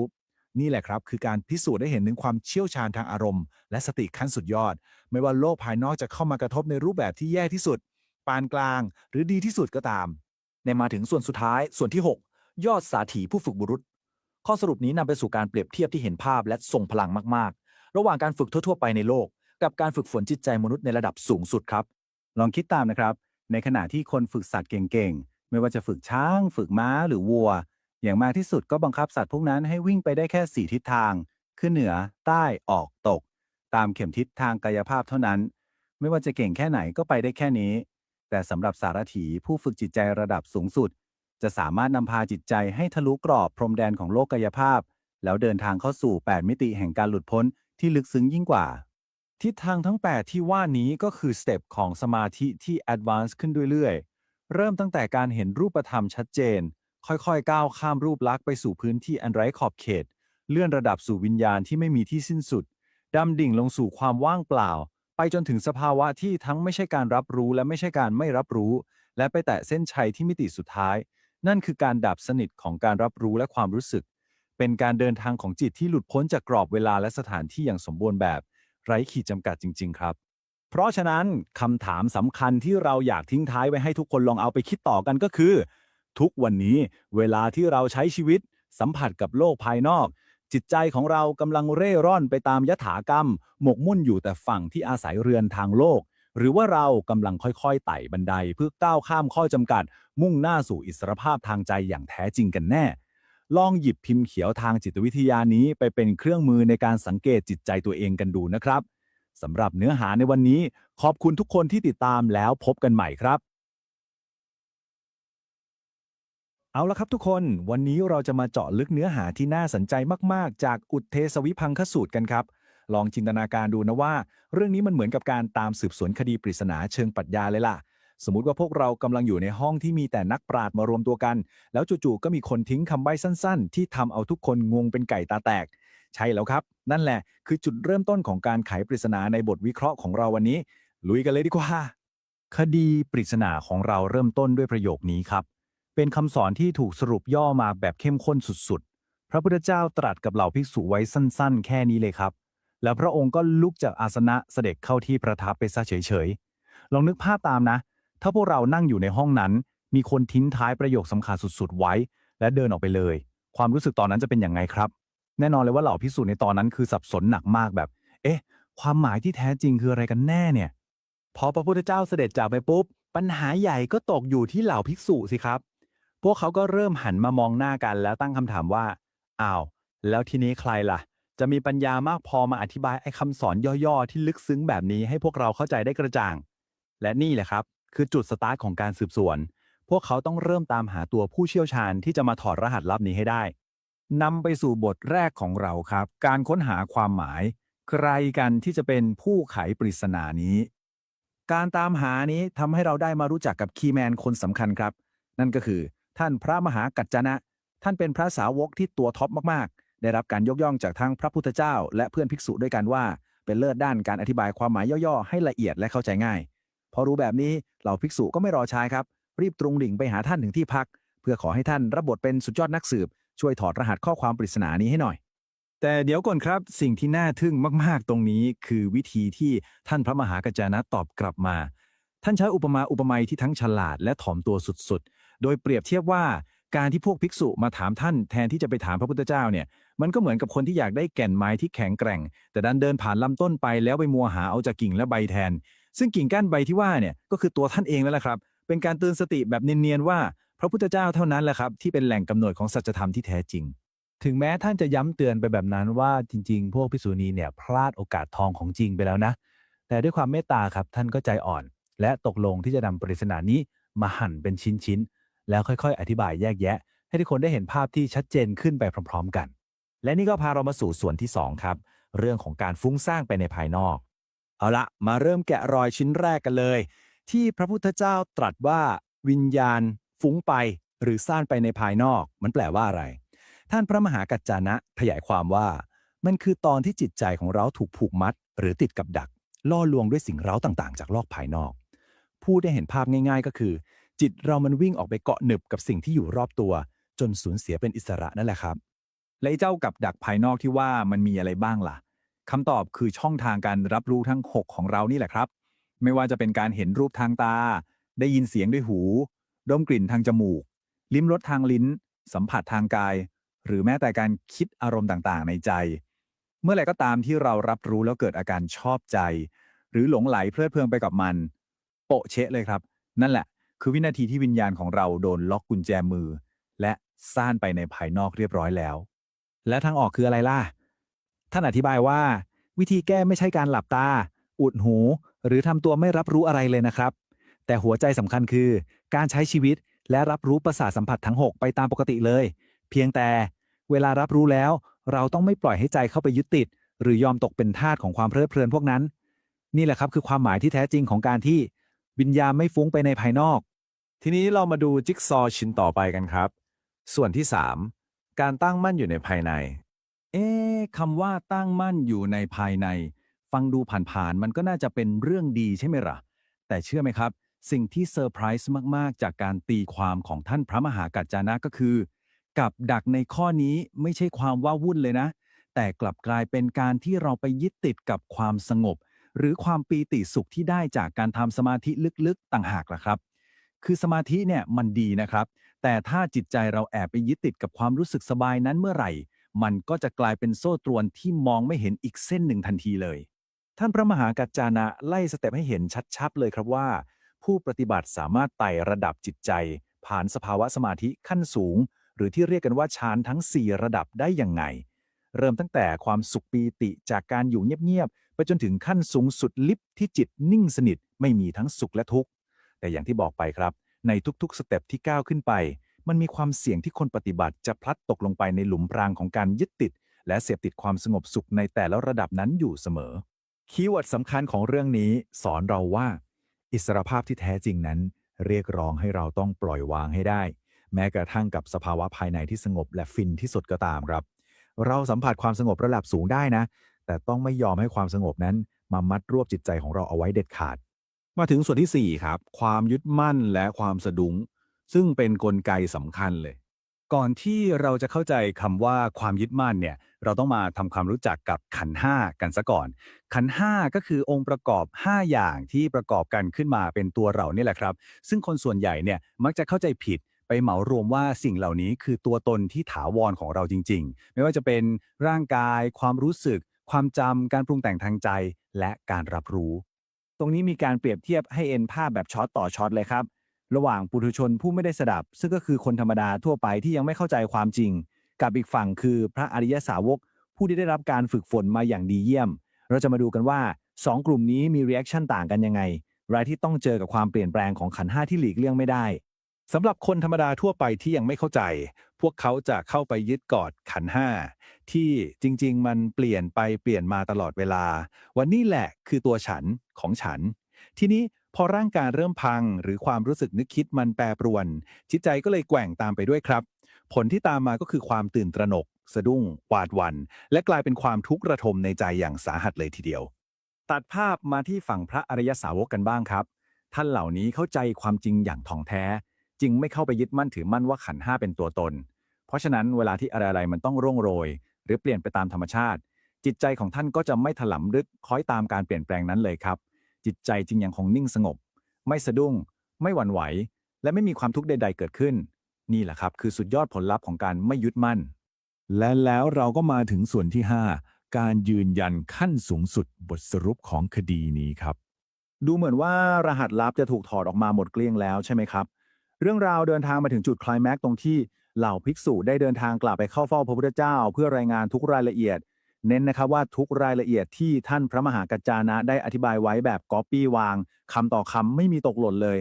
ทั้งนี้ก็เพื่อต้องการเช็คให้ชัวร์ครับว่าสิ่งที่พวกเขาเพิ่งไปฟังมานั้นมันถูกต้อง100%หรือเปล่าแล้วพระพุทธเจ้าก็ทรงประทานการยืนยันขั้นสูงสุดให้เลยครับพระองค์ทรงยกย่องในความปราดเปรื่องของท่านพระมหากัจจนะและทรงรับรองว่าคำอธิบายทั้งหมดนั้นตรงเป๊ะตามเจตนารมณ์ของพระองค์ทุกประการเลย พระองค์ถึงกับตรัสว่าถ้าพวกภิกษุมาถามพระองค์พระองค์ก็จะอธิบายด้วยวิธีเดียวกันนี้เป๊ะๆเรียกว่าเป็นการปิดคดีสืบสวนเชิงปรัชญาครั้งนี้ได้อย่างสมบูรณ์แบบและหมดจดจริงๆครับก่อนที่เราจะจบการวิเคราะห์เนื้อหาอันเข้มข้นในวันนี้อยากทิ้งท้ายด้วยคำถามชวนคิดให้ทุกคนลองกลับมาเช็คตัวเองดูครับว่าณวินาทีนี้เลยนะการรับรู้หรือจิตใจของเราเนี่ยกำลังวิ่งวุ่นฟุ้งซ่านไปกับสิ่งเร้าภายนอกหรือกำลังแอบไปติดหนึบอยู่กับความรู้สึกสงบสบายลึกๆข้างใน หรือว่าเรากำลังเรียนรู้ที่จะเฝ้ามองสิ่งต่างๆตามความเป็นจริงอย่างเป็นอิสระโดยไม่ผูกมัดอะไรเลยลองเอาบทวิเคราะห์นี้ไปใช้สังเกตการทำงานของจิตใจกันดูนะครับแล้วพบกันใหม่กับการเจาะลึกเรื่องราวดีๆแบบนี้สวัสดีครับสวัสดีครับทุกท่านยินดีต้อนรับเข้าสู่การเจาะลึกข้อมูลในวันนี้นะครับวันนี้เราจะมาคุยกันถึงคัมภีร์โบราณที่มีพล็อตเรื่องแบบหักมุมยิ่งกว่าภาพยนตร์ฟอร์มยักษ์ซะอีกนั่นก็คือธาตุวิพังคสูตรหรือพระสูตรที่ว่าด้วยการจำแนกธาตุครับ คือเรื่องนี้เนี่ยไม่ได้มีแค่ปรัชญาที่ลึกซึ้งอย่างเดียวนะแต่ยังมีจุดเริ่มต้นที่เต็มไปด้วยความบังเอิญสุดๆเป็นเหตุการณ์การสอนธรรมะในกระท่อมช่างมอกลางดึกที่บอกเลยว่าจะเปลี่ยนมุมมองที่เรามีต่อชีวิตและตัวตนไปตลอดกาลเลยแหละครับ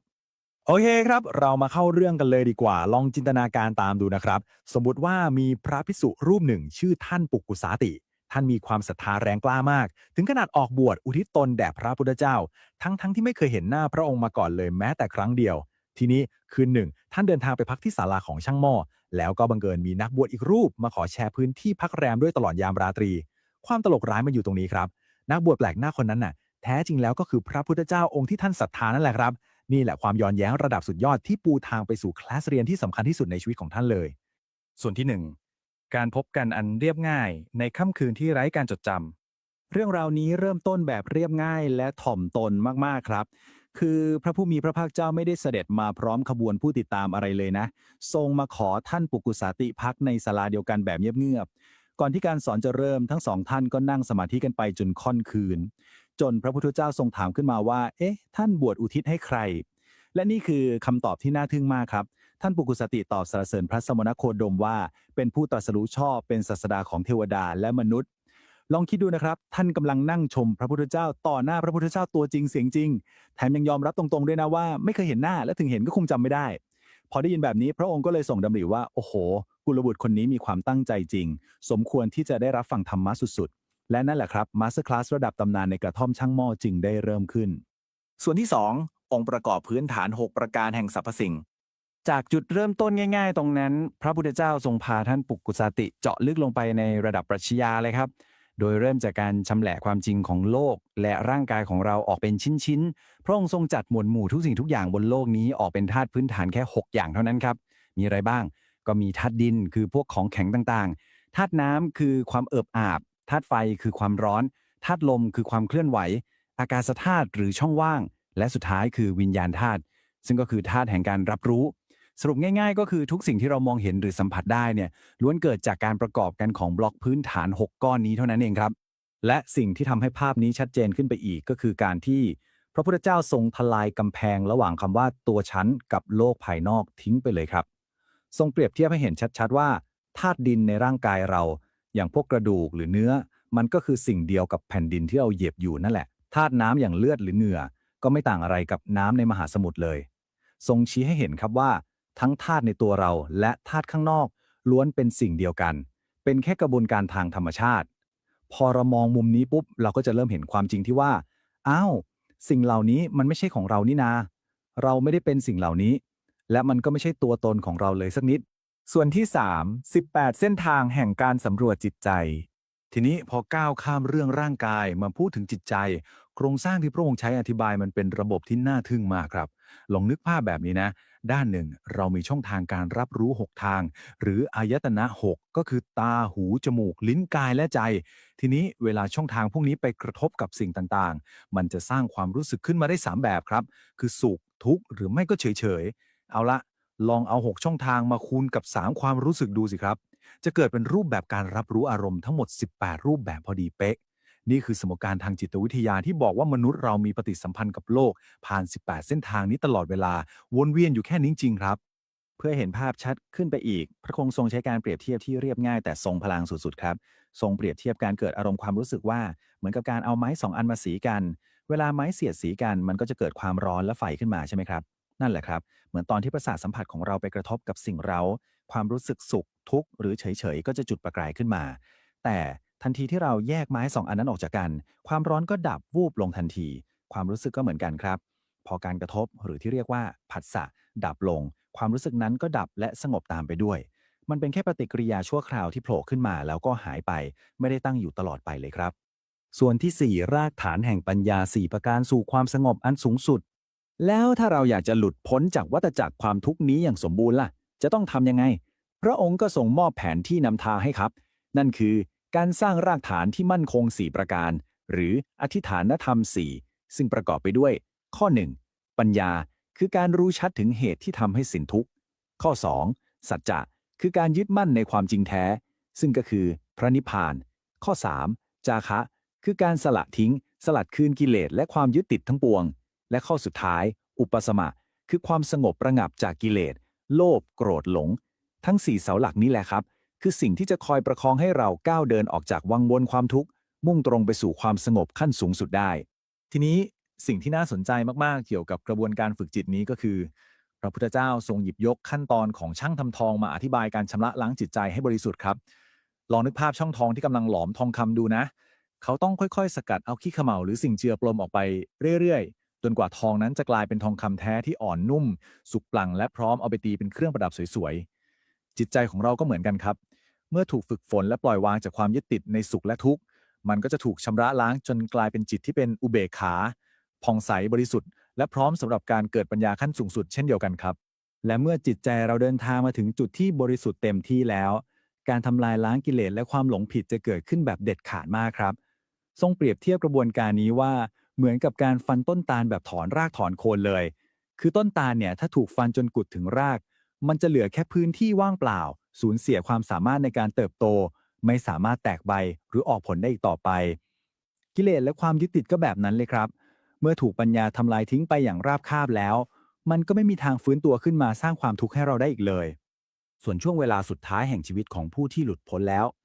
พระองค์ทรงใช้ภาพของตะเกียงน้ำมันครับ ตะเกียงจะส่องสว่างได้ก็ต่อเมื่อมันยังมีน้ำมันและไส้ตะเกียงอยู่ใช่ไหมครับ แต่พอเชื้อเพลิงทั้งสองอย่างนี้หมดลง และไม่มีใครไปเติมน้ำมันใหม่ เปลวไฟมันก็จะค่อยๆดับลงไปเองอย่างสงบ ร่างกายความรู้สึกของผู้ที่รู้แจ้งก็เหมือนกันเลยครับ มันจะดำเนินไปตามธรรมชาติจนกว่าจะหมดอายุไข โดยที่ไม่มีการเติมเชื้อเพลิงแห่งกรรมหรือกิเลสใหม่ๆเข้าไปอีก และเมื่อวินาทีสุดท้ายมาถึง ทุกสิ่งทุกอย่างก็จะดับระงับลงอย่างสมบูรณ์แบบครับ ส่วนที่ 5 การตื่นรู้ และการหลุดพ้นในวาระสุดท้าย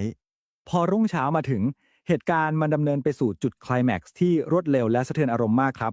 ทันทีที่การแสดงธรรมจบลงท่านปุกุสาติเกิดการตื่นรู้ขั้นสุดยอดเลย ท่านตระหนักได้เดี๋ยวนั้นเลยว่า พระนักบวชที่นั่งอยู่ตรงหน้านี้ไม่ใช่ใครที่ไหน แต่คือพระสัมมาสัมพุทธเจ้า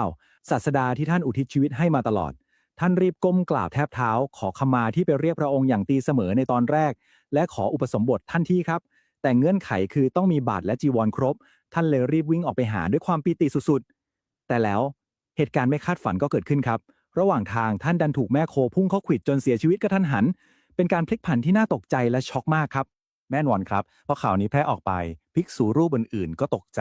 และรีบมาทูลถามพระพุทธเจ้าทันทีว่าดวงวิญญาณของท่านปุกุสาติไปสู่สุคติไหมพระพุทธเจ้าก็ได้ประทานคำตอบที่ช่วยคลายความเศร้าสลดนี้ครับพระองค์ตรัสว่าท่านปุกุสาติเป็นบัณฑิตที่เข้าใจธรรมะอย่างลึกซึ้งแล้วด้วยปัญญาที่เกิดขึ้นในคืนนั้นท่านสามารถทำลายกิเลสเครื่องร้อยรัดเบื้องต่ำลงได้และก้าวขึ้นสู่ความเป็นอนาคามี หรือผู้ที่ไม่ต้องกลับมาเกิดในโลกมนุษย์นี้อีกแล้วครับท่านไปเกิดในภพภูมิที่สูงขึ้นและจะบรรลุนิพพานที่นั่นเลยแม้ว่าร่างกายของท่านจะจบลงอย่างน่าเศร้าแต่ในทางธรรมแล้วถือว่าท่านได้รับชัยชนะที่ยิ่งใหญ่ที่สุดไปเรียบร้อยแล้วครับเรื่องราวจากท่าวิพังคสูตรนี้ได้ทิ้งท้ายด้วยคำถามทางปรัชญาที่ทรงพลังมากๆครับลองคิดตามดูนะถ้าเราแยกย่อยตัวตนออกเป็นแค่ธาตุทั้ง6ถ้าความรู้สึกเป็นเพียงแค่ไม้2อันที่สีกันและดับไปและถ้าปัญญาสามารถตัดรากถอนโคนกิเลสได้ทั้งหมด หากทุกสิ่งทุกอย่างที่ประกอบขึ้นมาเป็นตัวเรา มันไม่ใช่ของเราเลยจริงๆ แท้จริงแล้วสิ่งใดกันแน่ครับที่ยังคงอยู่ นี่คือปริศนาธรรมชิ้นใหญ่ที่ชวนให้พวกเรานำไปคบคิด และออกสำรวจความจริงในตัวเองกันต่อไปครับสำหรับการเจาะลึกข้อมูลในวันนี้คงต้องลากันไปก่อน ขอบคุณทุกท่านที่ติดตามเนื้อหาสาระอันลึกซึ้งนี้ หวังว่าจะได้มุมมองอะไรใหม่ๆกลับไปนะครับแล้วพบกันใหม่ในการวิเคราะห์ครั้งหน้าสวัสดีครับ เอาละครับเริ่มกันเลยเชื่อไหมครับว่าคัมภีร์โบราณที่มีอายุหลายพันปีอย่างอรณวิพังคสูตรหรือถ้าจะให้แปลความหมายแบบเข้าใจง่ายๆก็คือกายวิภาคแห่งความสงบสุขและการไร้ความขัดแย้งเนี่ยกลับกลายมาเป็นคู่มือแก้ปัญหาชีวิตที่เอามาใช้งานได้จริงสุดๆในยุคปัจจุบันครับวันนี้เราจะมาเจาะลึกกันว่าการวิเคราะห์ถึงต้นตอความขัดแย้งของมนุษย์ในคัมภีร์นี้จะช่วยให้พวกเราตามหาความสงบสุขในโลกที่แสนจะวุ่นวายใบนี้ได้ยังไงบ้าง สำหรับการเจาะลึกเนื้อหาในครั้งนี้เราจะแบ่งออกเป็น 6 ประเด็นหลักๆนะครับเริ่มตั้งแต่เรื่องของ2ทางสุดโต่งมัชฌิมาปฏิปทาการตัดสินความสุขแท้ศิลปะแห่งวาจามายาแห่งภาษาและปิดท้ายด้วยวิถีแห่งทางไร้ความขัดแย้งครับคือเราจะค่อยๆไล่เรียงภาพใหญ่ระดับปรัชญาความคิดไปจนถึงแอคชั่นเล็กๆในชีวิตประจำวันของเราอย่างเช่นเรื่องของการใช้คำพูดกันเลยครับ มาเริ่มกันที่ส่วนแรกเลยครับข้อที่1 2ทางสุดโต่งหรือกับดักพฤติกรรมมนุษย์ คืออย่างนี้นะครับเพื่อที่จะเข้าใจความสงบสุขได้จริงๆเราต้องหาให้เจอก่อนว่าพฤติกรรมแบบไหนกันแน่ที่มันสร้างความทุกข์ลองจินตนาการถึงตาช่างที่เป็นเอียงไปสุดทางดูนะครับทางหนึ่งคือการเอาแต่หมกมุ่นในการมาสุขวิ่งตามความพอใจทางโลกแบบไม่ลืมหูลืมตาส่วนอีกทางก็พลิกขั้วไปเลยคือการทรมานตัวเองยอมรับความเจ็บปวดและความยากลำบากคัมภีร์บอกไว้ชัดเจนมากครับว่าไม่ว่าจะสวิงไปสุดทางด้านไหนมันก็ไม่ใช่สิ่งประเสริฐ ไม่มีประโยชน์อะไรเลย และท้ายที่สุดมันก็หนีไม่พ้นความเร่าร้อนคับแค้นใจและลงเอยดีความขัดแย้งอยู่ดีครับ ทีนี้พอสุดโต่ง2ทางแล้วมันไม่เวิร์กเราก็มาถึงส่วนที่2ครับมัชชิมาปฏิปทาหรือแกนกลางแห่งความมั่นคง ตรงนี้แหละครับคือคีย์เวิร์ดสำคัญ การจะประคองชีวิตไม่ให้ร่วงหล่นลงไปในความทุกข์ทรมาน เราต้องอาศัยทางสายกลาง ซึ่งประกอบด้วยข้อปฏิบัติ 8 ประการ ตั้งแต่ความเห็นชอบไปจนถึงการตั้งจิตมั่นชอบ ทางสายกลางตรงนี้ทำหน้าที่เป็นเหมือนยานพาหนะสุดแกร่งเลยแหละครับ ที่พาเราหลบเลี่ยงความสุดโต่งทั้งสองขั้วมุ่งหน้าสู่ความกระจ่างแจ้ง และความสงบได้อย่างสมบูรณ์แบบจริงๆ ขยับมาที่ส่วนที่3กันต่อครับการตัดสินความสุขแท้ระหว่างโลกภายในและภายนอก อันนี้น่าสนใจมากๆครับลองดูความแตกต่างตัวนี้นะครับความสุขในโลกเรามันมีเส้นแบ่งที่ชัดเจนมากฝั่งหนึ่งคือความสุขทางโลกที่เราได้จากการดูฟังดมกลิ่นชิมรสและสัมผัสซึ่งเอาจริงๆมันมักจะมาแป๊บเดียวแล้วก็ทิ้งความเร่าร้อนหรือความวุ่นวายเอาไว้แต่พอหันไปดูความสุขอีกฝั่งหนึ่งที่เกิดจากความสงบการปลีกวิเวกและการทำสมาธิหรือที่คัมภีร์เรียกว่าฌานเนี่ยมันกลับเป็นความสุขที่ลึกซึ้งยั่งยืนและที่สำคัญคือปราศจากความขัดแย้งโดยสิ้นเชิงครับ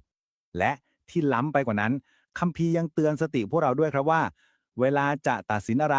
อย่าไปชี้หน้าว่าคนนี้ดีหรือคนนั้นแย่แต่ให้โฟกัสที่การกระทำอย่างเป็นกลางดีกว่าดูแค่วิถีปฏิบัติก็พอครับว่าสิ่งที่ทำลงไปเนี่ยมันนำไปสู่ความสงบหรือสร้างความวุ่นวายกันแน่ไม่ต้องเอาอคติส่วนตัวไปตัดสินใครเลยครับเอาละครับปรับ mindset ข้างในกันไปแล้วมาถึงส่วนที่4ศิลปะแห่งวาจาการสื่อสารในแต่ละวัน คัมภีร์ได้พลิกมุมกลับมาให้เทคนิคที่เราเอาไปใช้ในชีวิตประจำวันได้ทันทีครับซึ่งมันนำมาสู่คำถามเชิงจริยธรรมที่คลาสสิกสุดๆเมื่อไหร่กันแน่ที่เราควรจะพูดความจริงออกมาเชื่อไหมครับว่าระบบคัดกรองคำพูดของที่นี่เขาเข้มงวดเอามากๆลองคิดตามนะครับต่อให้ความลับหรือคำวิจารณ์นั้นมันจะจริงแบบ100%แต่ถ้าพูดไปแล้วไม่เกิดประโยชน์อะไรเลยคัมภีร์สั่งชัดเจนเลยครับว่าห้ามพูดเด็ดขาดอ้าวแล้วถ้ามันทั้งจริงและมีประโยชน์ล่ะ เราก็ยังพูดโพร่งออกไปไม่ได้นะครับ เราต้องรอจังหวะเวลาที่เหมาะสมที่สุดถึงจะพูดมันออกไปได้ เพื่อไม่ให้เกิดประเด็นดราม่าตามมาที่หลัง นี่แหละครับศิลปะขั้นสูงของการสื่อสารที่แท้จริง และไม่ใช่แค่เรื่องของเนื้อหานะครับวิธีการเปล่งเสียงก็ส่งผลมหาศาลเหมือนกันการพูดจารีบร้อนลุกลี้ลุกลนมันทำให้ร่างกายเราตึงเครียดคอแห้งเสียงพร่าแถมคนฟังยังสับสนอีกต่างหากแต่พอเราพูดด้วยความใจเย็นร่างกายมันจะผ่อนคลายเสียงจะเคลียร์แล้วข้อความที่เราอยากจะสื่อมันก็จะถูกส่งไปถึงผู้ฟังอย่างสมบูรณ์แบบไม่ผิดเพี้ยนเลยแหละครับไปต่อกันที่ส่วนที่5เลยครับมายาแห่งภาษาผ่านข้อเปรียบเปรยเรื่องชาม ตรงเนี้ยมีการยกตัวอย่างเปรียบเปรยที่เห็นภาพชัดมากครับลองดูคำพวกนี้นะครับปาติปัตตะปิฏฐะสราวะและอีกหลายๆคำนี่คือภาษาโบราณหลายๆท้องถิ่นที่เอาไว้ใช้เรียกสิ่งของธรรมดาเพียงชิ้นเดียวนั่นก็คือชามครับคัมภีร์หยิบเรื่องนี้ขึ้นมาเพื่อให้เราเห็นความตลกร้ายของการมานั่งเถียงกันเรื่องคำศัพท์ครับประเด็นที่เขาจะสื่อก็คือถ้าเรามัวแต่เถียงคอเป็นเอ็นดื้อรั้นว่าคำของฉันสิถึงจะถูกคำคนอื่นผิดหมดมันก็ทะเลาะกันตายเลยครับแต่ถ้าเรามองเห็นว่าอ๋อภาษามันก็แค่เครื่องมือหรือสิ่งที่คนเราตกลงใช้ร่วมกันเพื่อให้สื่อสารกันรู้เรื่องไม่ใช่สัจธรรมความจริงอะไรที่ต้องเอาชีวิตเข้าแลกเพื่อปกป้องมันพอคิดได้แบบนี้ปุ๊บทิฐิและความบาดหมางต่างๆมันก็หายวับไปเลยครับแล้วก็มาถึงส่วนสุดท้ายครับส่วนที่6ทางไร้ความขัดแย้งซึ่งเป็นเป้าหมายสูงสุดเมื่อนำกรอบความคิดทั้งหมดมาร้อยเรียงเข้าด้วยกันเราก็จะได้เห็นผลลัพธ์ผ่านการบรรลุธรรมของบุคคลที่ชื่อว่าสุภูติครับการทิ้งความสุดโต่งขัดเกลาคำพูดและไม่ยึดติดกับกรอบของภาษาทำให้ท่านสุภูติสามารถใช้ชีวิตที่ปราศจากความขัดแย้งใดๆได้อย่างสมบูรณ์แบบนี่คือเครื่องยืนยันเลยครับว่าทางสายนี้มันนำไปสู่เป้าหมายสูงสุดได้จริงๆก่อนจะจากกันไปมีเรื่องหนึ่งที่อยากฝากทิ้งท้ายให้ลองเก็บไปคิดกันดูนะครับความวุ่นวายดราม่าที่เราเจอกันแทบทุกวันในโลกยุคนี้เนี่ยต้นตอมันมาจากเรื่องใหญ่ๆอย่างการที่เราไปยึดติดกับความสุดโต่งหรือจริงๆแล้วมันเป็นแค่เรื่องงี่เง่าอย่างการดื้อรั้นเอาชนะกันผ่านพยัญชนะและภาษาที่เราอุปโลกมันขึ้นมาเองกันแน่ลองจินตนาการดูนะครับว่าถ้าเรานำพิมพ์เขียวโบราณฉบับนี้มาประยุกต์ใช้ในชีวิตมันจะช่วยดับไฟความขัดแย้งและความเครียดของผู้คนในยุคนี้ได้มากขนาดไหนน่าคิดทีเดียวนะครับ ยินดีต้อนรับสู่บทวิเคราะห์เจาะลึกครับ วันนี้เราจะมาถอดรหัสกรอบคิดโบราณที่ใช้อธิบายปัญหาและความทุกข์ของมนุษย์กัน เรื่องราวเริ่มขึ้นที่ป่าอิสิปตนะจุดที่กงล้อแห่งธรรมถูกหมุนขับเคลื่อนไปข้างหน้าอย่างไม่มีใครในโลกย้อนกลับได้ซึ่งมีการแบ่งหน้าที่กันชัดเจนมากพระสารีบุตรเปรียบเหมือนแม่ผู้ให้กำเนิดความเข้าใจส่วนพระโมคคัลลานะคือผู้คอยฟูมฟักบำรุงเลี้ยงเอาล่ะเรามาเจาะลึกอริยสัจจะสี่ผ่านคำอธิบายที่เฉียบคมสุดๆของพระสารีบุตรกันเลยครับเริ่มกันที่อาการแรกคือทุกข์ลองคิดตามสิครับว่าคัมภีร์นี้จัดระดับอะไรบ้างว่าเป็นความทุกข์ที่แท้จริงเริ่มตั้งแต่การเกิดเลยครับแค่การปรากฏตัวขึ้นมามีชีวิตก็ถือเป็นความตึงเครียดและเป็นปัญหาพื้นฐานแล้วตามมาติดด้วยความชราทั้งผมงอกหนังเหี่ยวย่นและความเสื่อมถอยของร่างกายที่เราไม่อาจหลีกเลี่ยง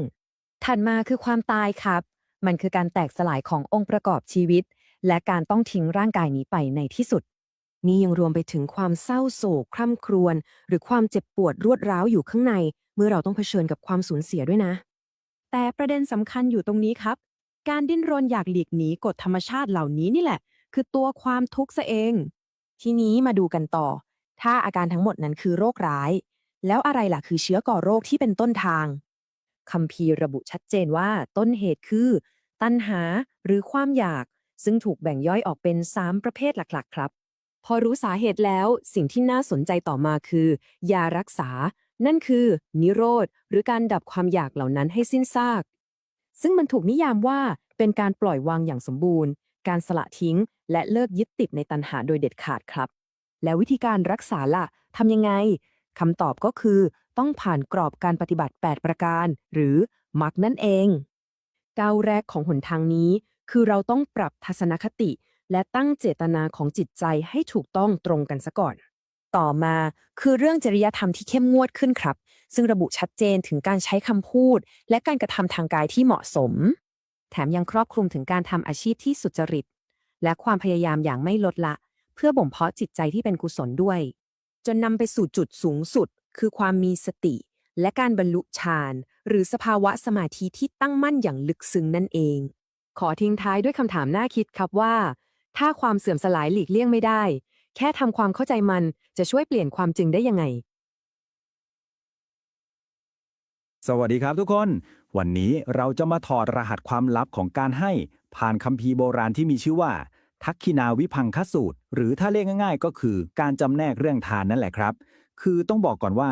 ข้อความจากแหล่งข้อมูลโบราณนี้เนี่ยไม่ได้เป็นแค่บันทึกทางประวัติศาสตร์ธรรมดานะครับแต่มันเป็นเหมือนพิมพ์เขียวเป็นบลูพรินท์ที่อธิบายถึงจิตวิทยาและปรัชญาเบื้องหลังของการให้ทานแบบลึกซึ้งมากๆลองมาดูกันครับว่า โครงสร้างของการให้ที่ว่านี้ถูกออกแบบมายังไงเตรียมตัวให้พร้อมเลยครับเพราะเรากำลังจะเจาะลึกเรื่องนี้กันเอาละครับเรามาเจาะลึกเรื่องนี้กันเลยดีกว่าลองจินตนาการดูนะครับว่า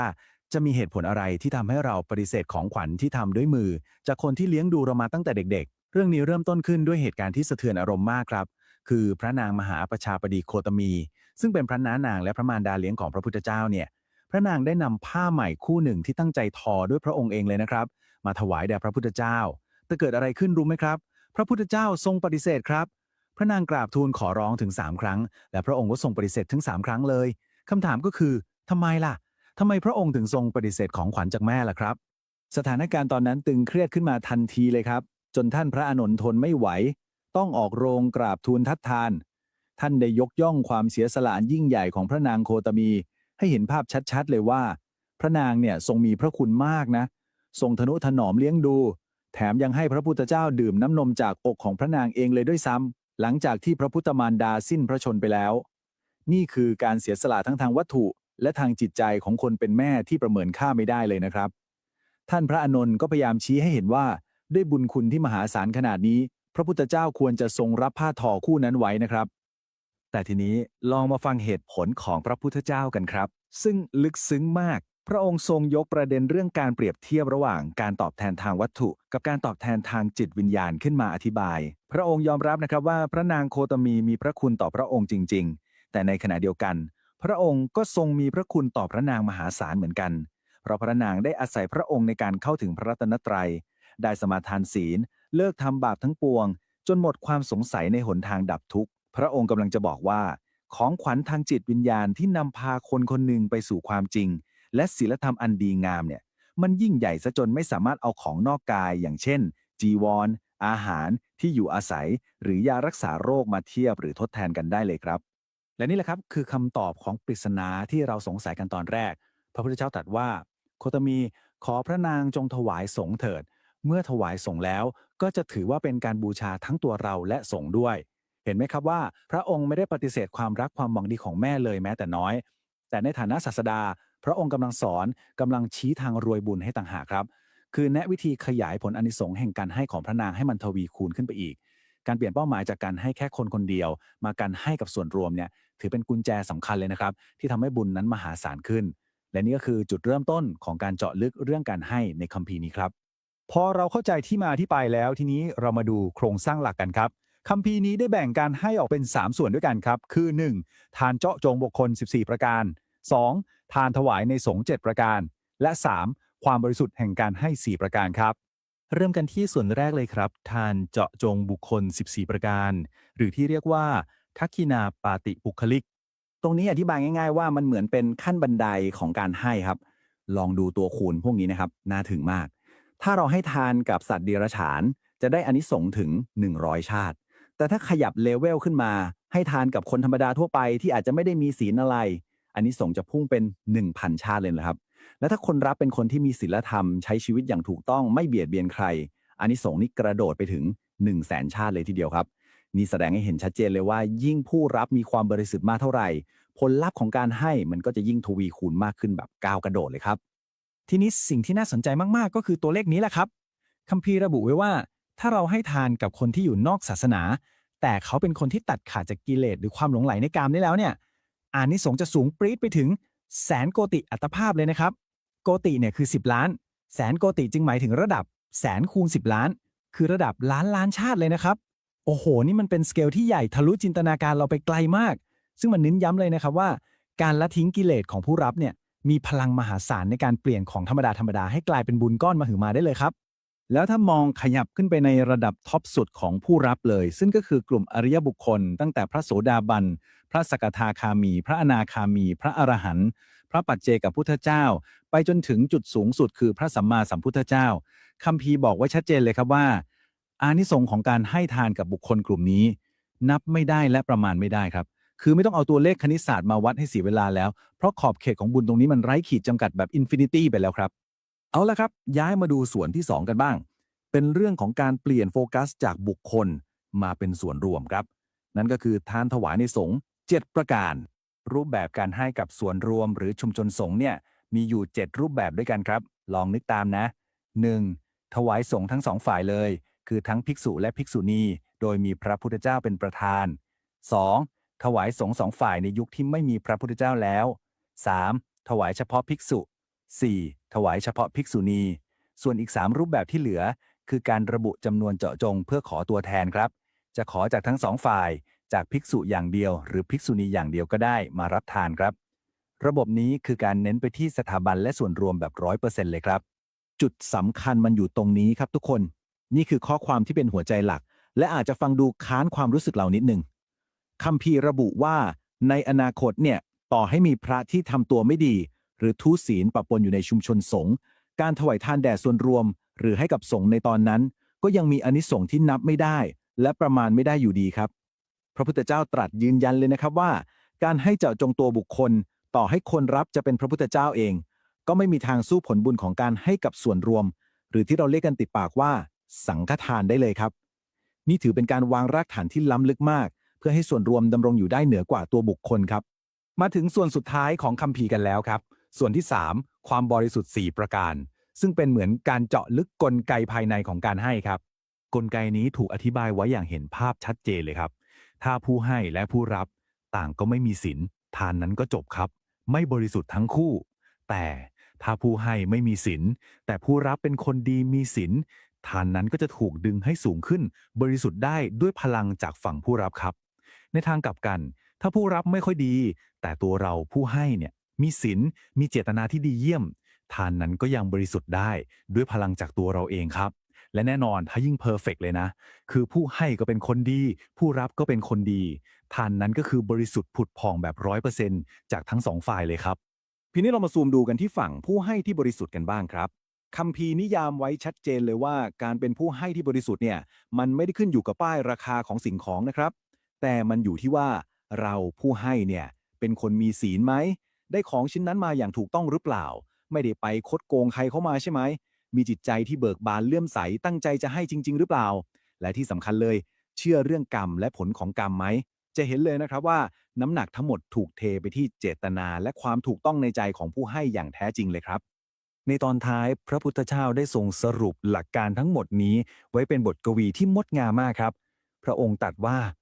ผู้ใดมีศีลได้ของมาโดยธรรม มีจิตเลื่อมใสดี เชื่อกรรมและผลของกรรมอันโอฬารให้ทานในชนผู้มีศีล เรากล่าวทานของผู้นั้นว่ามีผลไพบูรย์ฟังแล้วขนลุกเลยครับ นี่แหละครับ คืออุดมคติสูงสุดของการให้ ที่รวมเอาทั้งความบริสุทธิ์ของการกระทำของสิ่งของและของจิตใจเข้าไว้ด้วยกันแบบสมบูรณ์แบบที่สุดครับ บทสรุปจากคัมภีร์โบราณนี้ได้ทิ้งคำถามที่ทรงพลังมากๆไว้ให้เรากลับไปคิดครับ ท้ายที่สุดแล้ว พลังอำนาจที่แท้จริงของการให้แต่ละครั้ง มันขึ้นอยู่กับผู้รับ หรือว่าแท้จริงแล้วมันซ่อนอยู่ในเจตนาอันบริสุทธิ์และการสละออกอย่างไม่ยึดติดในใจของผู้ให้กันแน่ หวังว่าการเจาะลึกเนื้อหาของเราในวันนี้ จะช่วยจุดประกายมุมมองใหม่ๆในการให้ของทุกท่านนะครับ ขอบคุณที่ติดตามรับชมการวิเคราะห์นี้แล้วพบกันใหม่สวัสดีครับ เคยคิดกันไหมครับว่าเบื้องหลังเรื่องราวต่างๆในชีวิตเราเนี่ยถ้าเราลองมองให้ลึกลงไปอีกชั้นหนึ่งมันมีอะไรซ่อนอยู่วันนี้เราจะมาทำความรู้จักกับศิลปะแห่งการแยกส่วนความจริงเพื่อมองทุกอย่างให้เห็นตามที่มันเป็นจริงๆไปด้วยกันครับมันเป็นความรู้สึกที่คุ้นเคยกันดีใช่ไหมครับใจของเราเนี่ยเดี๋ยวก็ลอยไปคิดถึงเรื่องเก่าๆที่ผ่านไปแล้วเดี๋ยวก็พุ่งไปกังวลเรื่องอนาคตที่ยังไม่เกิดจนสุดท้ายเรากลับพลาดช่วงเวลาดีๆที่อยู่ตรงหน้านี้ไปซะงั้น และนี่คือเครื่องมือที่จะมาช่วยเราครับ เรียกว่าวิพังค์อ่ามันคือศิลปะการแยกส่วนหรือการวิเคราะห์ประสบการณ์ของเราครับ เพื่อให้เราเห็นว่า เฮ้ย จริงๆ แล้วเรื่องที่เกิดขึ้นเนี่ย มันคืออะไรกันแน่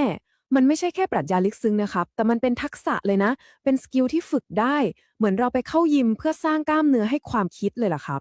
เอาละครับ และนี่คือเส้นทางที่เราจะไปสำรวจกันในวันนี้ ก็จะเริ่มตั้งแต่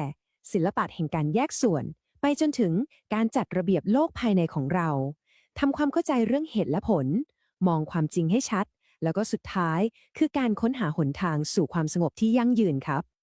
โอเคครับ มาเริ่มกันที่บทแรกเลย ศิลปะแห่งการแยกส่วน ซึ่งก็เหมือนกับการได้ลองใส่แว่นตาอันใหม่เพื่อมองชีวิตครับ มันคือการเรียนรู้ที่จะสังเกตความคิดและโลกรอบตัวเราในรูปแบบใหม่ทั้งหมดเลย พอเราได้แว่นอันใหม่แล้วเนี่ย จุดแรกที่เราจะซูมเข้าไปดูก็คือ โลกข้างในตัวเราเองนี่แหละครับ เราจะมาลองใช้ศิลปะการแยกส่วนนี้เพื่อหาความชัดเจนท่ามกลางความวุ่นวายในใจเรากัน ลองนึกภาพตามนะครับ ฝั่งหนึ่งเนี่ยคือจิตใจที่วุ่นวายสุดๆ เหมือนมีพายุเลย ทั้งเรื่องเก่าๆ ทั้งความกังวลเรื่องอนาคต แต่พอดูอีกฝั่งสิครับ พอเราดึงสติกลับมาอยู่กับปัจจุบันปุ๊บ ทุกอย่างมันนิ่ง มันเคลียร์ขึ้นมาทันที เนี่ยแหละครับ คือหัวใจของการอยู่กับปัจจุบันจริงๆ และไอ้ความรู้สึกต่างๆของเราเนี่ยมันโผล่ขึ้นมาได้ยังไง ลองดูสเต็ปง่ายๆนี้นะครับ มันเริ่มจากการกระทบ สมมติตาเราไปเห็นเค้กชิ้นหนึ่งที่ดูน่ากินมาก จากนั้นก็เกิดความรู้สึกขึ้นมาว่า โห ชอบจัง แล้วมันก็ต่อไปที่ความอยากกินเค้กชิ้นนี้ แล้วสุดท้ายก็คือการยึดติดที่คิดว่าฉันต้องกินให้ได้ เห็นไหมครับว่าไอ้ความทุกข์เล็กๆเนี่ยมันเริ่มขึ้นตรงที่เราไปยึดติดกับความรู้สึกที่มันผุดขึ้นมาเองนี่แหละ โอเค พอเราเริ่มเข้าใจกลไกข้างในตัวเองแล้ว ทีนี้เรามามองภาพให้มันใหญ่ขึ้นอีกนิด นั่นก็คือเรื่องของเหตุและผล หรือที่หลายคนรู้จักกันในชื่อกรรมนั่นเองครับ เราจะมาแยกส่วนกันดูว่า จริงๆ แล้วมันไม่ใช่เรื่องของโชคชะตาอะไรลึกลับเลยนะ แต่มันคือกฎธรรมชาติธรรมดาที่เราทำความเข้าใจได้ครับ ก็น่าจะมีคำถามที่หลายคนก็คงสงสัยเหมือนกันนะครับว่า เอ๊ะ ทำไมชีวิตคนเรามันถึงต่างกันได้ขนาดนี้ใช่ไหมครับ บางคนก็ดูสบาย บางคนก็ลำบาก มันเกิดจากอะไรกันแน่ คำอธิบายแบบเบื้องต้นเลยนะครับ ก็คือการกระทำของเราเนี่ยมักจะส่งผลที่สอดคล้องกับตัวมันเอง ลองดูในตารางนี้นะครับ อย่างเช่น การไปทำร้ายเบียดเบียนคนอื่น ผลที่ตามมาก็มักจะเป็นเรื่องสุขภาพไม่ดี อายุสั้น แต่ในทางกลับกัน ถ้าเราให้เราช่วยเหลือ ผลที่ได้ก็มักจะเป็นความมั่งคั่งอะไรทำนองนี้ครับ นี่คือหลักการแบบพื้นฐานเลย เหตุและผล แต่เดี๋ยวก่อน เรื่องมันไม่ได้ง่ายขนาดนั้นเสมอไปนะครับ ในความเป็นจริงแล้วเนี่ยมันซับซ้อนกว่านั้นเยอะเลย ไอ้ความสัมพันธ์แบบ1 ต่อ 1ที่เราเพิ่งดูกันไปเมื่อกี้ มันยังไม่ใช่ภาพทั้งหมดครับ ประเด็นก็คือ ผลของการกระทำเนี่ยมันไม่ได้เป็นเส้นตรงเป๊ะๆขนาดนั้นครับ มันมีปัจจัยอื่นๆอีกเพียบเลยที่เข้ามาเกี่ยว อย่างเช่นเจตนาของเราตอนที่ทำหรือบริบทตอนนั้น หรือแม้แต่การกระทำอื่นๆที่เราทำตามมาทีหลัง มันก็มาเปลี่ยนเส้นทางของผลได้เหมือนกัน เพราะฉะนั้นการที่เราจะไปด่วนตัดสินเรื่องกรรมแบบง่ายๆอาจจะไม่ถูกเสมอไปครับ เอาล่ะครับ หลังจากที่เราได้แยกส่วนเรื่องภายนอกไปแล้ว ทีนี้เราจะใช้เครื่องมือเดิมนี่เลยครับ มองเข้ามาให้ใกล้ตัวที่สุด นั่นคือการแยกส่วนตัวตนของเราเอง เราจะมาดูกันว่าไอ้คำว่าตัวเราที่เรายึดกันนักหนาเนี่ยแท้จริงแล้วมันคืออะไร และนี่คือมุมมองที่น่าทึ่งมากครับ เขาบอกว่าสิ่งที่เราเรียกว่าตัวเราเนี่ยจริงๆแล้วมันก็แค่การรวมตัวกันของธาตุพื้นฐานตามธรรมชาติ นั่นก็คือส่วนที่แข็งๆอย่างกระดูกก็คือธาตุดิน ส่วนที่เป็นของเหลวในตัวเราก็คือธาตุน้ำอุณหภูมิในร่างกายก็คือธาตุไฟ การเคลื่อนไหวลมหายใจก็คือธาตุลม ช่องว่างต่างๆก็คืออากาศธาตุแล้วก็สุดท้ายคือการรับรู้คือวิญญาณธาตุเห็นไหมครับ ทั้งหมดนี้มันก็แค่สิ่งที่เกิดขึ้น แล้วก็เปลี่ยนแปลงไปตลอด มันไม่มีอะไรที่เป็นตัวตนของเราแบบถาวรจริงๆเลย แล้วที่นี้เราจะอยู่กับคนอื่นยังไงให้มีความสุขล่ะคำตอบมันอาจจะง่ายกว่าที่คิดนะครับ ส่วนใหญ่แล้วเนี่ยความขัดแย้งมันเกิดจากการที่เราคิดว่าฉันถูกเธอผิดใช่ไหมครับ แต่หนทางสู่ความสงบก็คือการที่เรายืดหยุ่นมุมมองของเรามากขึ้น ลองเปลี่ยนจากคำว่าฉันถูกมาเป็นโอเคนี่คือสิ่งที่ฉันเห็นนะ แล้วก็พยายามทำความเข้าใจมุมของเขาดูบ้าง ความสงบจริงๆมันเกิดจากการที่เราปล่อยวางไม่ไปยึดติดกับความคิดของตัวเองมากจนเกินไปนี่เองครับ มาถึงส่วนสุดท้ายและเป็นส่วนที่สำคัญที่สุดแล้วครับหลังจากที่เราได้ลองแยกส่วนทุกอย่างทั้งโลกข้างใน